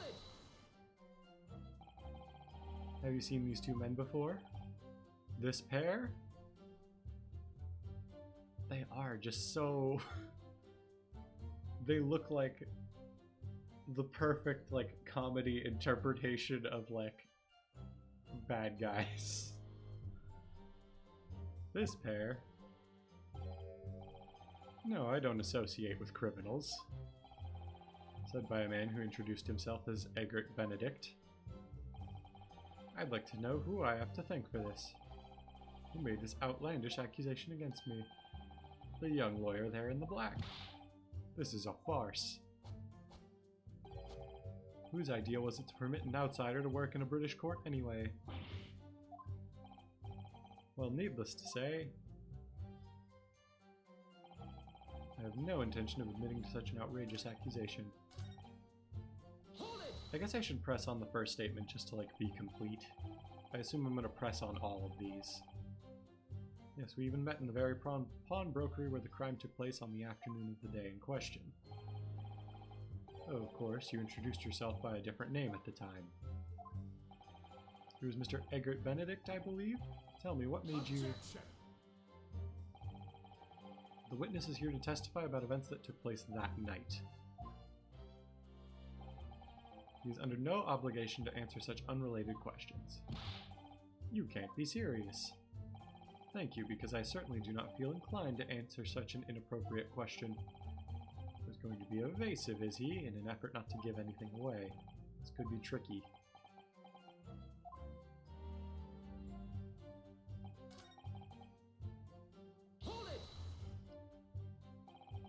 Where were you at around 1 in the morning on the night in question, sir? That is past the hour at which I would normally retire. Certainly. I was not in the company of these rapscallions. You're able to prove that? Objection! Listen carefully, my learned friend. For you appear to be under a gross misapprehension on this point. What do you mean? The witness maintains he was not at the scene of the crime. He has no obligation to prove his absence. If your accusation is that the witness was present at the scene, the obligation lies with you to prove your assertion. You will fulfill that obligation before putting any more unreasonable questions to the witness. I will say I do enjoy that this man is JoJo posing at every question. A silent victory wiggle, thanks. Certain parties here claim that my blood was found at the scene. Blood was found at the scene of the crime, there's no question of that. Mr. Sholmes' chemical analysis has positively identified the substance as such. But I am not the only human to have blood running through my veins, am I? I can be sure that the blood is mine. Could equally be the blood of one of these two miscreants. Every individual's blood has slightly different compositions, it seems. Mr. Sholmes' chemical is able to differentiate. Spare me the science lesson. Who is this Sholmes character, anyway? Oh, I assumed all Londoners would know the name. He's a great, well, a renowned detective. So even you are unable to bring yourself to say great detective. A great detective, you say? Tsk. Now we're in the realm of fairy tales, are we? Excuse me. Alright, Nash, what you gotta say? Do you have something to say about that, Mr. Skulkin? Eh, what, me? No, the Mr. Skulkin next to you. Right, I've had it up to here with this. How many times have I gotta tell you? Yes, I know, you're not Big Bruv Skulky. Or Sulky. Mr. Nash Skulkin. Eh, Corblimey Governor, you what? Is it not the case that when Mr. Graydon just spoke, a thought went through your mind? Would you care to share the thought with the court? Eh, me thoughts? I don't have none of them. It must have been him. You what? Mr. Nash Skulkin, answer the question, please. What went through your mind when Mr. Graydon just spoke? Nothing, honest, Gov, nothing. I was just thinking, if he waves his arm around like that much more, it'll open up the wound again, that's all. What wound? Where he took the bullet, of course. It was only 2 days ago. It ain't gonna be healed up yet. So I was, well, you know, I was worrying for him and, oh, L's bells! Mr. Graydon, did you hear that? What? Our comrade is worried about you, it seems. on account of your injured arm. My lord. Yes, Mr. Graydon. I have no idea what these two wretches are talking about. Certainly I shouldn't be expected to answer anything in relation to their mindless insinuations. We know that someone other than the victim was hit by a bullet at the scene of the crime 2 nights ago. And from the height of the bullet hole in the wall, that person was likely hit in the upper arm or thereabouts. Perhaps you'd allow a court official to examine your arm, sir? The left arm that you're currently clasping with your right hand as if in pain? No, I refuse. You've shown no evidence whatsoever that links me to these common thieves. Accordingly, I am not obliged to permit any such invasion of my privacy. And I've already said I'm completely uninvolved in all this. Never had anything to do with the pawnbrokery where this fellow was killed whatsoever. I take offense at the insinuation that I was in any way involved. You claim to have had nothing whatsoever to do with Mr. Windibank's pawnbrokery. My lord, the defense would like that last statement to be added to Mr. Graydon's formal testimony. Very well, counsel. Continue with your testimony, Mr. Graydon.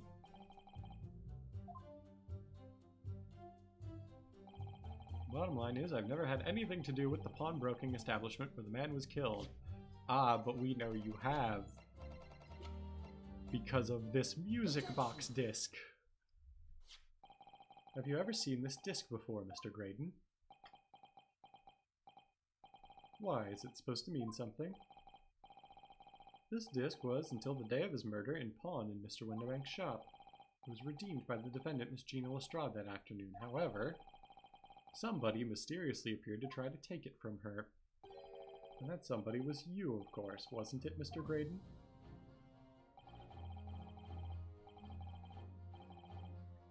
As I have reiterated numerous times now, you are mistaken. That was not me. I've never seen that disc before in my life. It may have escaped your notice, but there is a small smear of blood on that disc. Ah yes, resulting from an abrasion of the thumb, perhaps? That's right, the surface of the disc is covered in hundreds of tiny metal bumps. In the skirmish to acquire the disc, the thumb of the person who tried to take it suffered minor lacerations. So, while the disc bears the remnants of that skirmish in the form of the smear of blood, the thumb of the person in question must bear the remnants also in the form of a scratch. Good gracious, indeed it must. Mr. Graydon, you refused to allow a court officer to examine your arm before. Are you now going to refuse to allow us to examine your thumb? Because I have no doubt that it bears a small scratch consistent with the smear of blood on this disc. Well, well. It would seem I underestimated you. What is the meaning of this? So you admit it now? You admit you have a scratch on your thumb from when you attempted to take the disc from the defendant? Order! Order!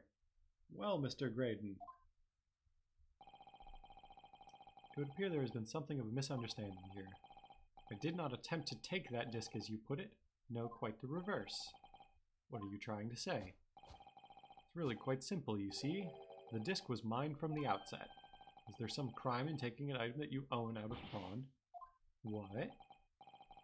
It would seem, Mr. Graydon, that in this piece of evidence, my learned friend has established a link between yourself and the incident. Accordingly, you will tell the court everything you know about this disc now. As you wish. I'm quite sure it has nothing whatsoever to do with the pawnbroker's murder.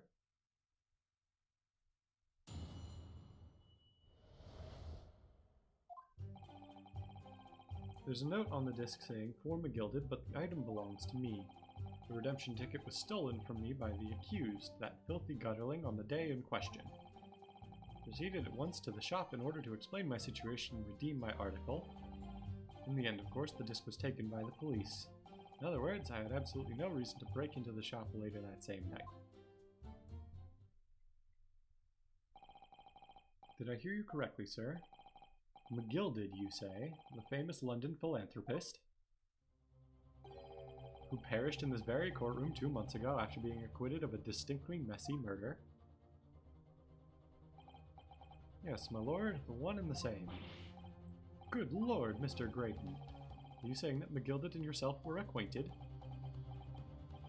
Yes, that's correct.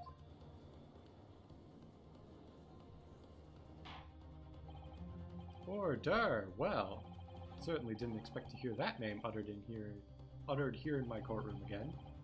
According to what Gina told us, the disc was placed in pawn on the fateful night 2 months ago. McGilded himself gave instructions to deposit it at Windibanks. It's funny that Mr. Graydon here is claiming the disc belongs to him, then, isn't it? In all likelihood, he's lying.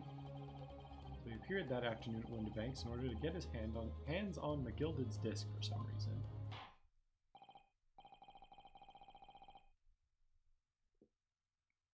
Counsel, you will commence your cross-examination, please.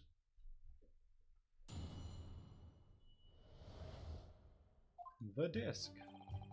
There's a note on the disc saying for McGilded, but the item belongs to me. Would you care to explain how this belongs to you? As you will observe, a communications officer such as myself commands a fine salary. You are certainly exquisitely dressed, sir. So you see, I have little need to make use of the services provided by the pawnbrokery trade. However, I did once find myself in, difficulties having misplaced my purse whilst on an errand, which is why I pawned my fine black overcoat to the broker in question. You claim that was your overcoat? Obviously, and in my haste I clean forgot the music box disc was in its pocket. And yet, there is a note on it that reads, for McGilded. I am a collector of rare and unusual music box music. I first met Mr. McGilded at a gentleman's club in the city. I was interested to discover that he shared my penchant in that area. So the disc in question, it's a pre-production sample. I promised to let Mr. McGilded hear it. But then you forgot that it was in the pocket of the overcoat you were forced to pawn. Yes, exactly. Gina didn't mention any of that in her testimony 2 months ago, did she?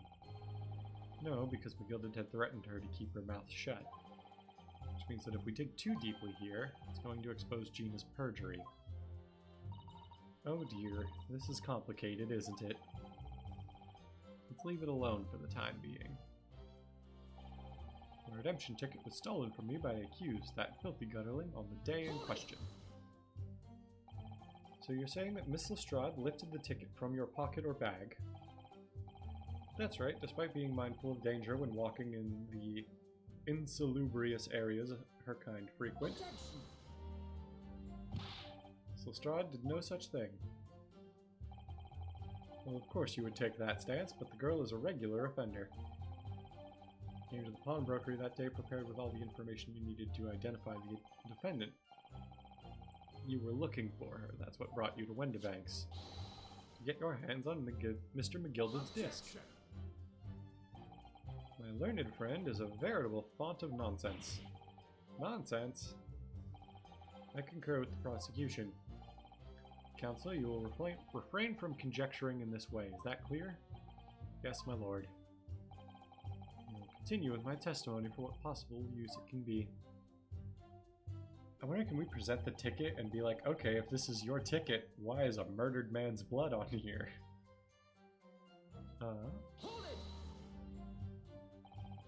Had you ever been to Windibanks before? Only once, for the purpose of pawning something. But, like many, I enjoy browsing in such establishments. You noticed that the pickpocket had taken your ticket you chased after her, is that correct? Yes, that's right. I didn't notice at first, of course, such as the art of the pick purse. But when I did, I headed to the pawnbrokery at once in order to reclaim my coat before the thief could. I was merely trying to recover what was rightfully mine in the first place. He can say what he likes because he knows we have no evidence to contradict him on this. In the end, of course, the disc was taken by the police. Yes, it was taken by Inspector Gregson here, wasn't it? That's right. This was the very man. Apparently the police are collecting anything that has a connection to Mr. McGilded as evidence. Excuse me. Is something wrong, Inspector? Oh, well, what do you mean? The last remark Mr. Graydon made in his testimony seemed to trouble you in some way. No, it didn't. It's nothing. Leave it alone. Let me ask you this, Inspector. Why is Scotland Yard gathering Mr. McGilded's possessions? I can't tell you something like that, Sunshine. What is it, Inspector? Investigative secrets? Yes, exactly. You should know all about that. Magnus McGilded, who died so unexpectedly after his trial 2 months ago, a man renowned through the capital for his great contributions to public life. Yet he had a dark side, too. Where are you going with this, Van Zeeks? I suppose the police are dealing with the aftermath of his nefarious activities, are they? That's enough! Coppers like me have duties to carry out that we're not at liberty to talk about. That's all you need to know. Duties conferred by Lord Strongheart, I presume? The Lord Chief Justice appears to have great faith in you, Inspector.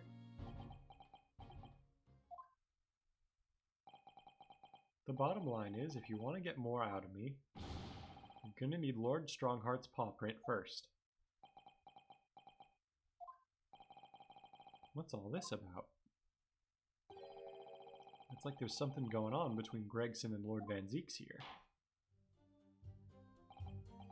Well, it would appear that the Inspector has revealed all he is at liberty to reveal. Mr. Graydon, let us return to your testimony. Gladly, my lord. So I'll press on the last statement, but if this doesn't give us anything new, I would probably just present the ticket, right?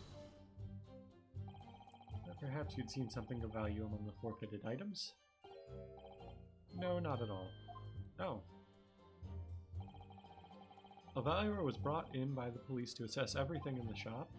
Without exception, every article on the shelves was common or garden bric-a-brac. In that case, it's clear that he broke into the shop later that day in order to recover Mr. McGilded's disc. Have you not been listening, man? Even if I had wanted to recover the disc, you may recall that it had been seized by the police that afternoon. There was no more in the shop that night than I. As you keep saying, I simply had no reason to break in. So there was nothing of McGilded's left in the shop that night. Nothing this man might have been after. I wonder if that's really true. Or if you have some evidence, let him have it. I'm dying to see that irritatingly assured expression of his crumble. McGilded slipped the disc into his coat pocket and had deposited it at Windibank's. Then when he realized he was going to be arrested on suspicion of the omnibus murder, he threatened Gina and forced her to take the redemption ticket. No doubt about it, that witness is lying through his pearly white teeth. The police were obviously after anything left behind by McGilded as well. That's why Inspector Gregson ended up taking the disc into custody that day. But Gregsy's being very strange about all this. There must be a reason for that, I'm sure. I just don't know what it is. For now I need to focus on exposing the fact that Mr. Graydon is lying in his testimony.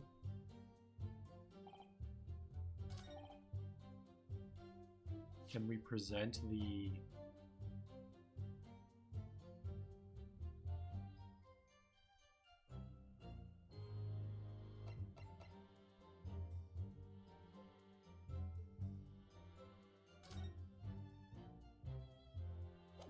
can we present that?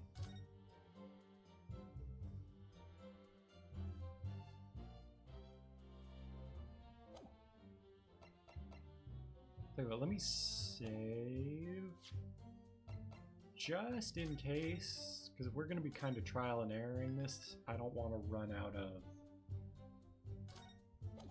guesses.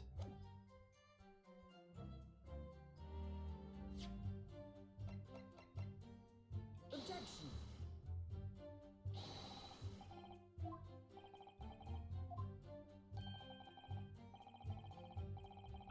Okay, so it's not the redemption ticket.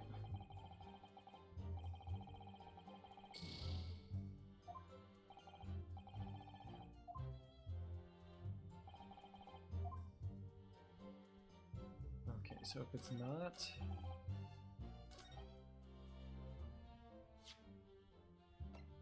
that... Or at least it's not that on that statement. Objection.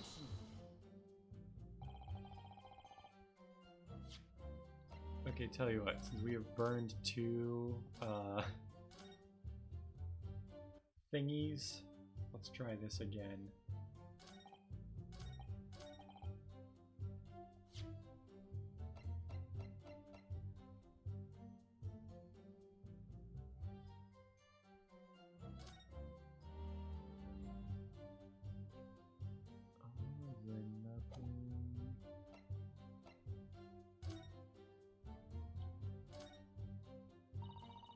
Broker parishes and pick first plunder.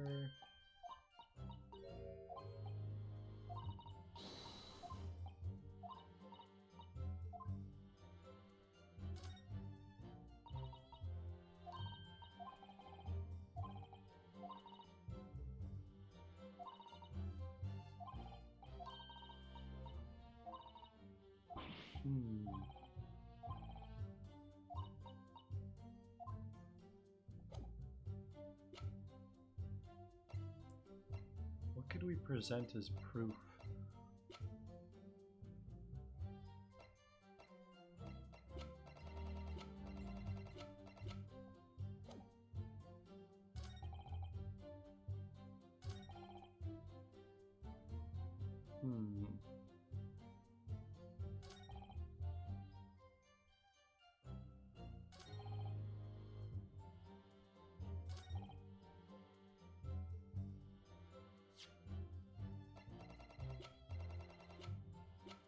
What do we present here?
Yeah, I'm interested in it. It kind of looks like they, I almost want to say like redid the whole series. Like I've played, I think it's the Complete Saga was the one that had like the prequels and the original trilogy. I played that one and that was just like a hybrid of the two. That was like the two games they had already done just put together. But it looks like this new one is like a whole new situation.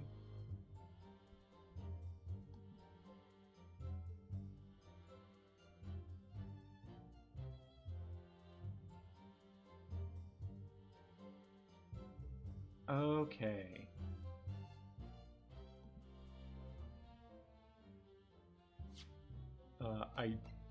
Full disclosure, I looked up the answer to this because I would not have gotten this. This disc was deposited at Windibanks on Magnus McGilded's instructions. You knew that, and you went there with the intention of obtaining it for yourself. Conjecture again, and in any case, the disc was taken into custody by the police that afternoon. The witness had no reason to visit the pawnbroker again that night. Sorry, my learned friend, but that's not true. What? Mr. McGilded had another article in pawn at Windibanks, as this second pawnbroker's ticket proves. Ah. There were two articles belonging to Mr. McGilded in Windibanks pawnbrokery, and the reason you broke into the shop that night was to recover the second one, together with your two accomplices, the Skulkin brothers. Arg.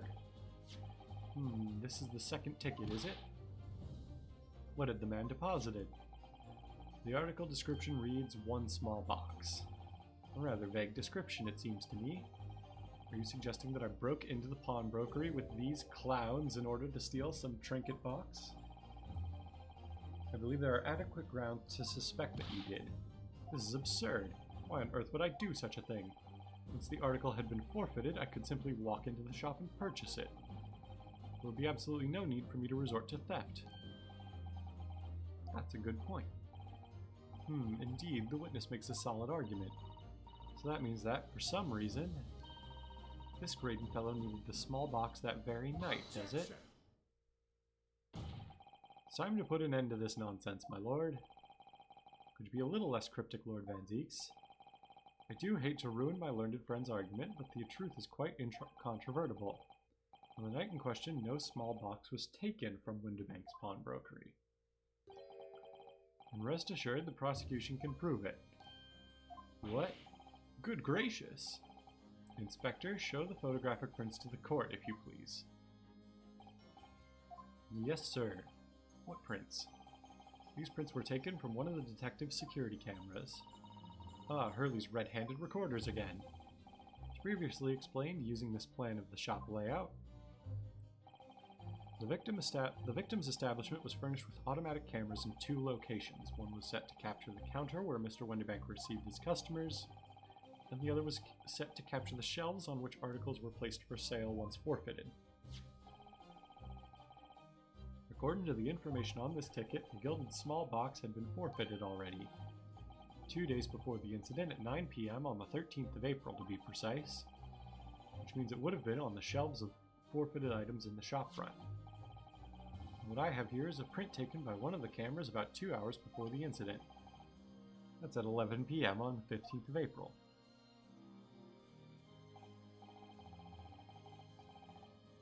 The victim certainly had a very full shop, it would appear. And then here we have another print.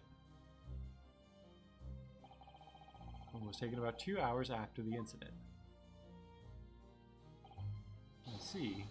So we have 2 pictures to compare.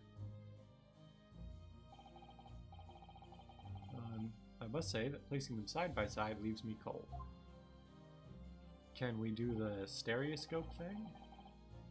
Dear me, that's starting to make my head ache.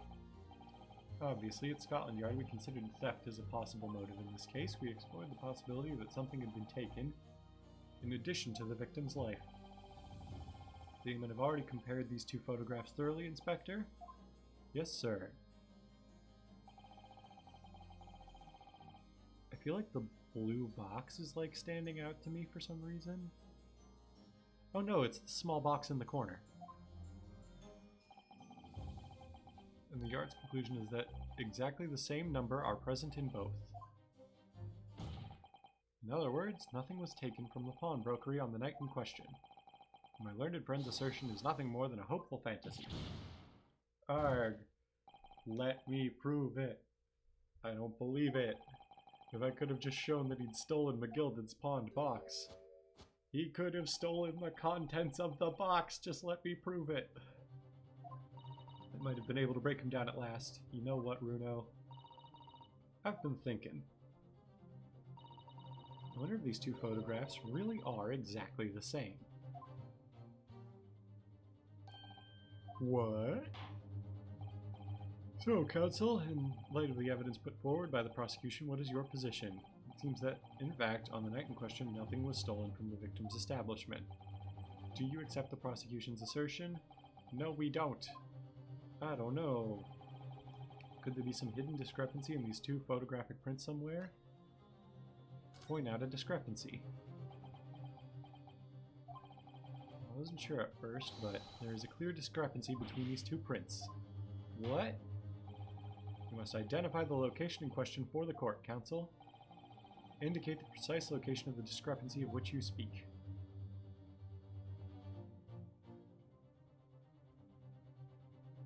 Take that! Granted, these 2 prints are almost identical. However, there is one minor discrepancy between them. What? When you view the 2 pictures stereoscopically,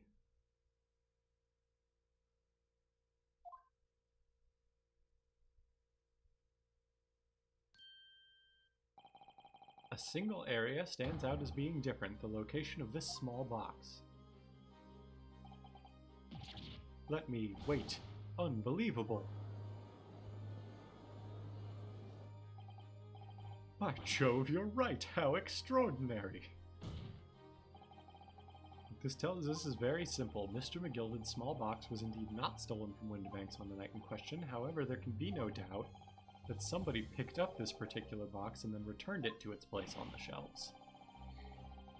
Are you suggesting that the small box originally deposited by Mr. McGilded is in fact... Yes, the very same small box I just identified in those photographic prints. Mindless guesswork. What if it was? So a box was moved on the shelf. Nothing was stolen. Which means quite simply that nothing has changed. That may be true, but... Alright, McGilded's box wasn't stolen, but doesn't the fact that it was moved like that change things? It changes everything. Somebody touched it. I believe this changes everything about the case. How can that possibly be? The crucial point is the fact that what was moved was a small box. In other words, we have to consider what might have been inside that box. Have a good night, Fridays. What are you suggesting? I'm suggesting that we need to examine that box as soon as possible. A vital piece of evidence is sitting on the shelves at Windibanks as we speak. That won't be necessary. Some little box belonging to a man who died 2 months ago can't possibly be relevant to this trial. Court does not uphold your objection, Lord Van Zeeks. Bailiff, arrange for an officer to go to Baker Street at once. Obtain the small box in question and bring it back here for further examination.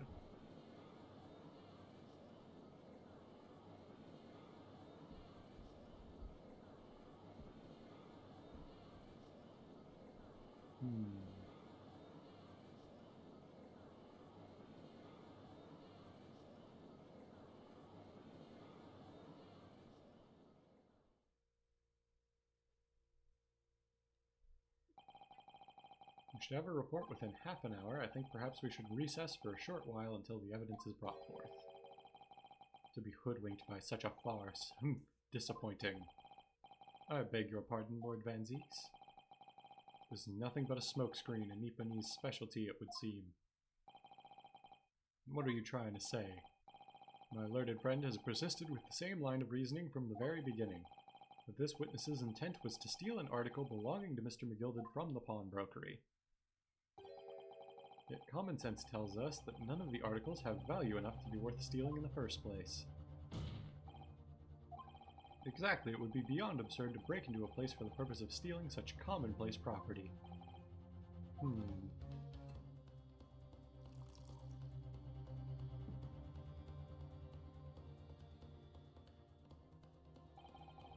If your lordship recalls, Mr. McGilded perished 2 months ago, immediately after the conclusion of his trial.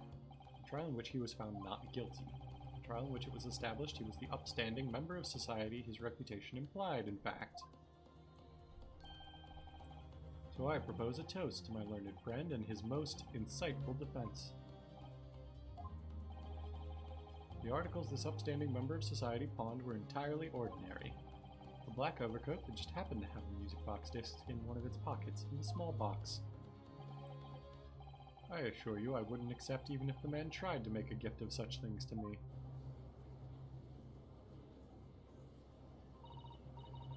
You know, that does make rather a lot of sense. It's not as if it was gold or jewels, was it? Though goodness knows Mr. McGilded was rich enough. But you can't deposit cash in a pawnbrokery, something. The prosecution's argument is undeniably compelling. It is incumbent on the defense now to bolster its argument. To explain what possible significance these commonplace articles pawned by this fine citizen could have. Well, counsel, is your argument in fact demonstrable? You're able to show proof that the disc or the box are in any tangible way related to this case. Well, what's the matter, Runo? We know that they're related, don't we? They're both vital pieces of evidence. Yes, of course, you and I both know that. We know McGilded's true character, and we know the disc is significant, even if we don't know why. If we explain all that to the court at this point, we'll have to acknowledge that McGilded's acquittal 2 months ago was a mistake. that the defense's argument was flawed based on false information. Oh no, and that would mean admitting that Gina committed perjury. But Ginny, could it be that Van Zieks knows? Is that why he's doing this now? Because he anticipated everything? Maybe. This could be a great opportunity for us. Sorry, what do you mean, Iris? Well, what is it that you always say, Runo? Sooner or later, the truth comes out, every time. Alright, the exact significance of the things that McGill deposited with Mr. Winterbank is something that only Gina can explain to the court. But if I put her on the stand to testify about that, it could critically damage our chances of winning this case. What's the right thing to do here? I mean, have Gina testify, right? I'm gonna check this because this is like really important, but yeah, we need to have Gina testify. My lord, the defense would like to make a proposal. Oh, what proposal, counsel? While the court awaits the arrival of Mr. McGilded's small box, I would like to call the defendant, Miss Gina Lestrade, to the witness stand. The defendant? To what end? It's to do with the various articles deposited at Winterbanks by Mr. McGilded, my lord. Miss Lestrade has information relating to them. I believe it would be beneficial for the court to hear what she has to say. It would prove the significance of the articles in question once and for all. Oh well, things are becoming interesting. I presume you've considered the implications of the testimony you're proposing, in particular the impact it will have on the accused standing and indeed your own.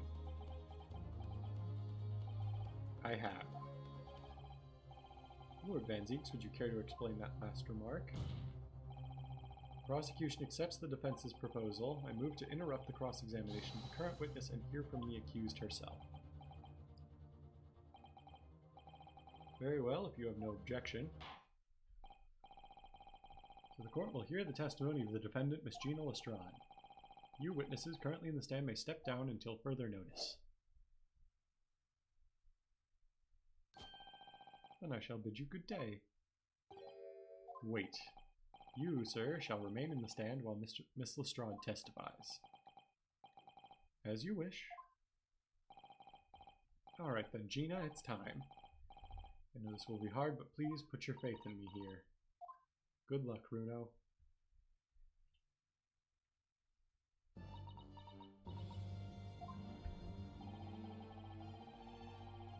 The articles that Mr. McGilded had deposited in Winterbank's pawnbrokery are intimately related with the omnibus case, the trial of which we heard was heard in this courtroom 2 months ago. Yes, and I remember this young lady being brought before me in that trial as well. That's right, my lord. Her testimony helped to establish the innocence of the defendant, Mr. McGilded. The omnibus case was intriguing, to say the least. And now here we all are again. The same players in that trial facing each other once more. A twist of fate, perhaps, my knee bunny's friend.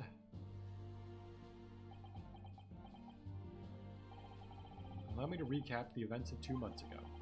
An old brickmaker was stabbed to death in an omnibus running along London's winter streets. Apart from the victim, there was only one other person in the carriage, Mr. McGilded. Naturally, he was the prime suspect for the murder. As the trial progressed, another possibility emerged. The murder, in fact, took place above the defendant's head on the roof deck, with the body then being dropped through the skylight into the carriage below. It was Miss Lestrade whose testimony brought that possibility to light. At the time of the incident, Miss Lestrade was concealed under a seat in the carriage, hoping to pick the pockets of unsuspecting passengers. Then immediately after the trial, having been acquitted of the murder, Mr. McGilded died in this very courtroom in the most extraordinary of circumstances. A mystery that remains unsolved even now, 2 months on, as indeed does the omnibus murder itself. Be that as it may, I recall neither the disc nor this small box being mentioned in the course of those proceedings. Miss Lestrade, Would you tell the court now, please? What really happened in the omnibus 2 months ago, I mean. I don't know what you mean. I already said all I know. And what about everything you told us yesterday from inside your prison cell? Please, Miss Lestrade, this is extremely important.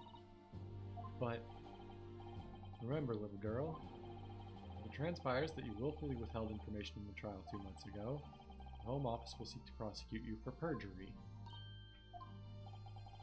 And naturally, you will lose all credibility as a witness. Although, let's face facts, there's little credibility to lose. Ginny, don't listen to him, please. You have to trust Runo now. Iris, we're on your side. Alright then, I'll talk. It's the right choice, Gina. Well, it would seem that my learned friend is hell-bent on bringing the entire courtroom down about his ears, so be it. I must confess that I'm struggling to understand what on earth is happening here. However, it would appear that Mr. McGilded's pawned articles are, in that extraordinary case of the omnibus, harbor secrets of which we have been hitherto unaware. So, Miss Lestrade, you will now give your testimony before the court about the events of 2 months ago. You will reveal the truth, a commodity sorely lacking in your original statements. This is it then? Everything's going to come out? Like Van Ziek said, this could bring the whole courtroom down about my ears, but as a lawyer, I'm prepared to take that risk.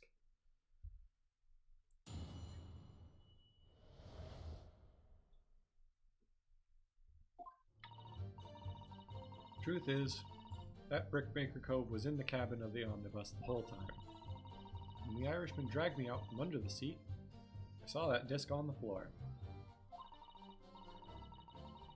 All of a sudden, I heard a scream from over me head, and that pair on the roof deck went off to call the slaps.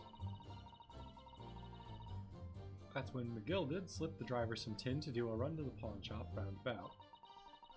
He threatened me not to snitch, not to say nothing to no one about what I'd seen or heard.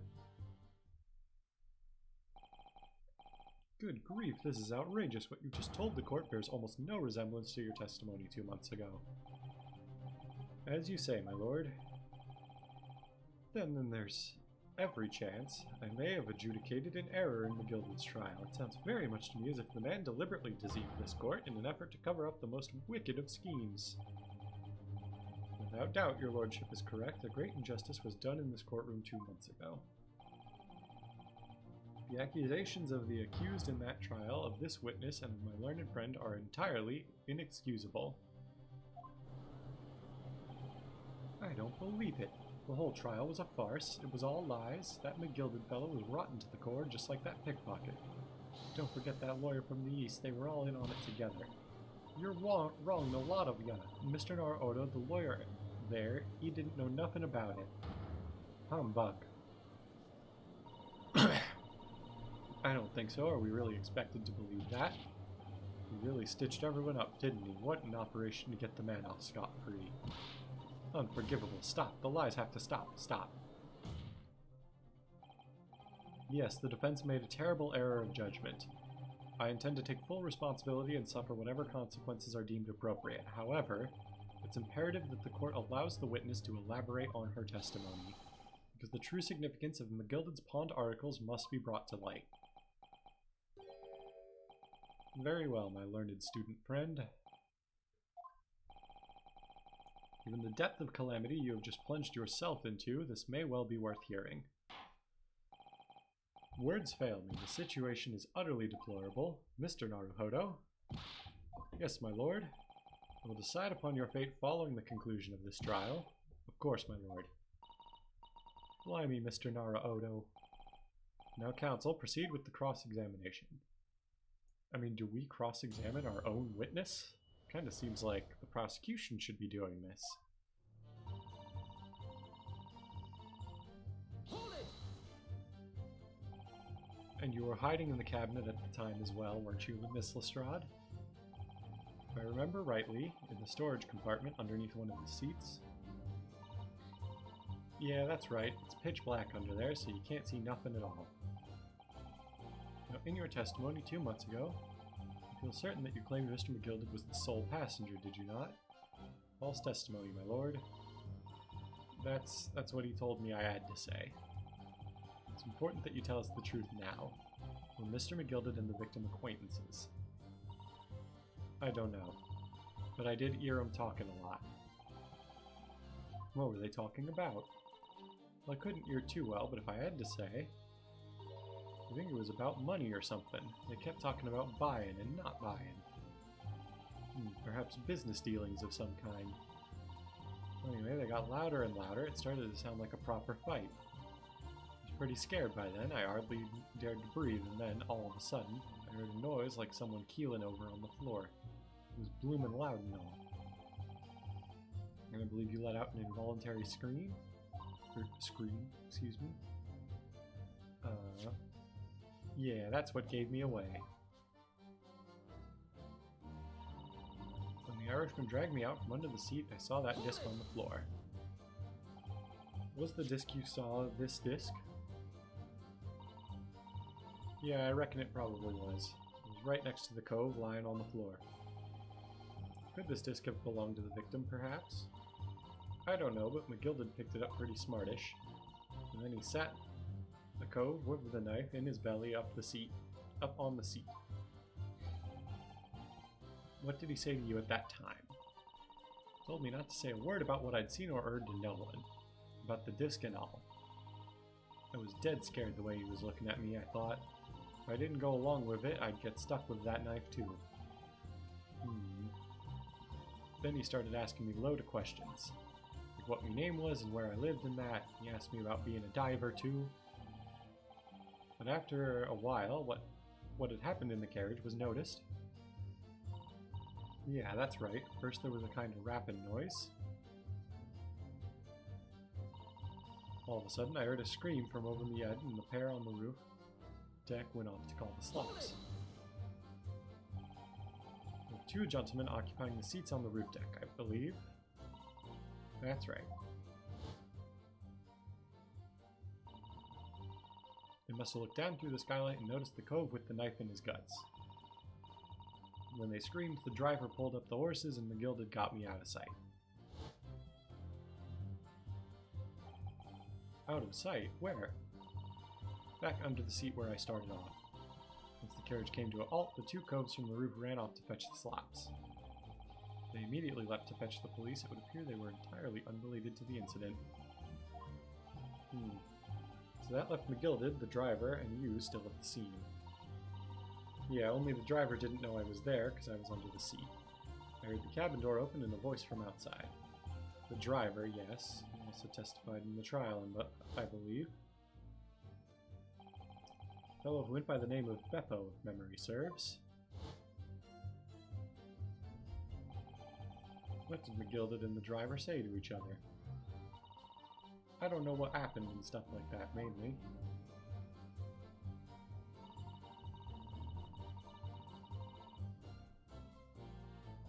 That's when McGilded slipped the driver some tin to do a run to the pawn shop roundabout. The pawn shop obviously being Windibanks on Baker Street. Just a moment, counsel. You mean to tell me that the driver gave false testimony in that trial as well? Perhaps the excursion to the pawnbrokery slipped his mind when he was in the stand. Indeed, Lord Van Zeeks. McGilded took off his coat and gave it to the driver. He folded it up all carefully like before, and handed it over. When I saw him do that, I remember thinking, that coat and what's in it has got to be worth a few bob. Yes, Gina was sure the disc must be worth more than Mr. Windibank was suggesting, wasn't she? I remember her quibbling with him over the price that afternoon at the pawnbrokery. The driver looked pretty happy when McGilded flashed some brass in his face. He went running off at a lick. Then the bog trotter called to me and told me to come out from the drag's cabin. Threatened me not to snitch, not to say nothing to no one about what I'd seen or heard. Threatened you how, exactly? told me I'd only be able to scarp her if I did exactly what he said. Which included giving false testimony in court 2 months ago.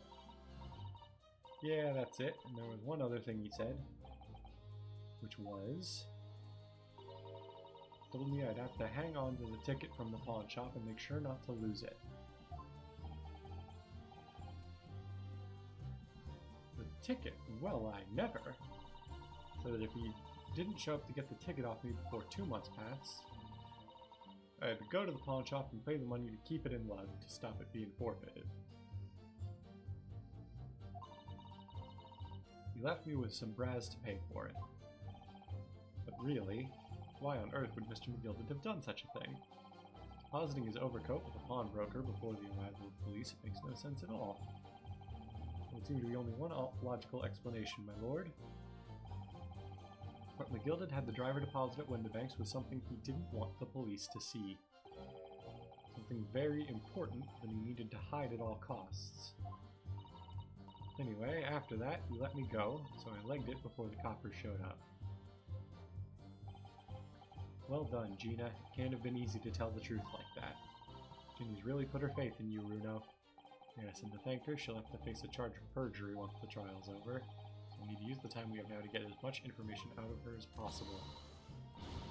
It's time to really go for it. Press her hard on every statement. Suppose I should. Oh, and another thing. What's that? Take a look at those two. Isn't it strange that they've been whispering to each other the entire time?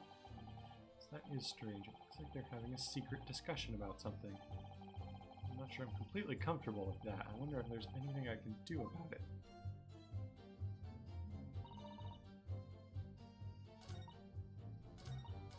I guess can I just like...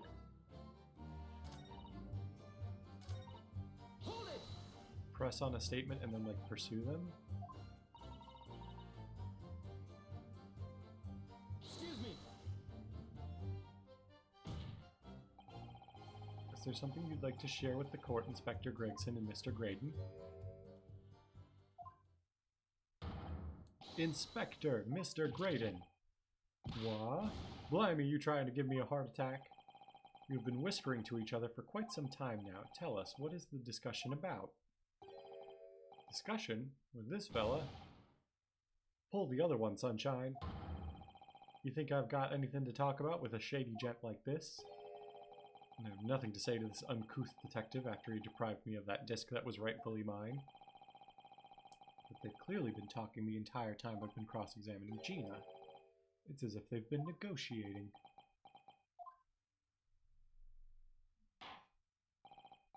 Thank you, Miss Lestrade. Thank you, counsel. I've heard enough.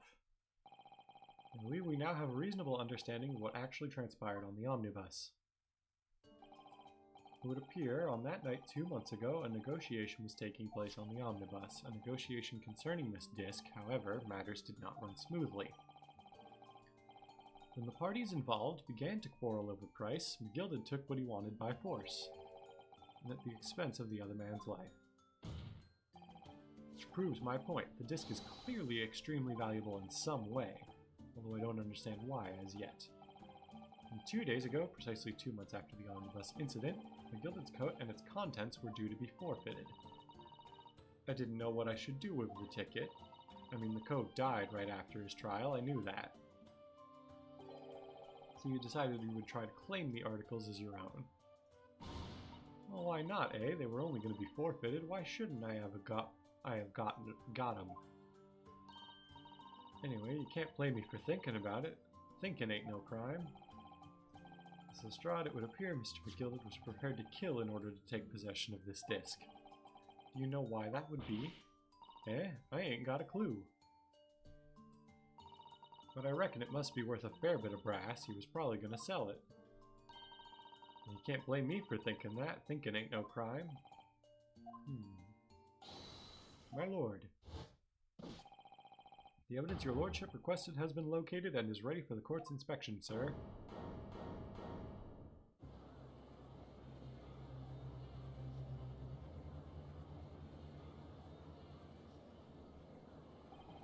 The mysterious little box deposited by McGilded 2 months ago.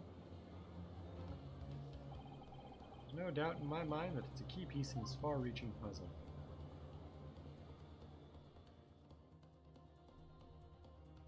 To be continued again. I'm gonna like cheat just a little bit. I'm gonna look ahead. Okay, tell you what, there is like, I'm gonna say at least 30 minutes, if not a full hour. I would even say probably a full hour of more content after this. I think I am going to stop it here because I want to stop like on time tonight. So we will find out more about this next time. We're for sure finishing this next week. Excuse me. And then I will try to be better about keeping everybody posted in my Discord about my computer getting fixed and hopefully resuming a more normal streaming schedule. Until then, I will see you when I see you.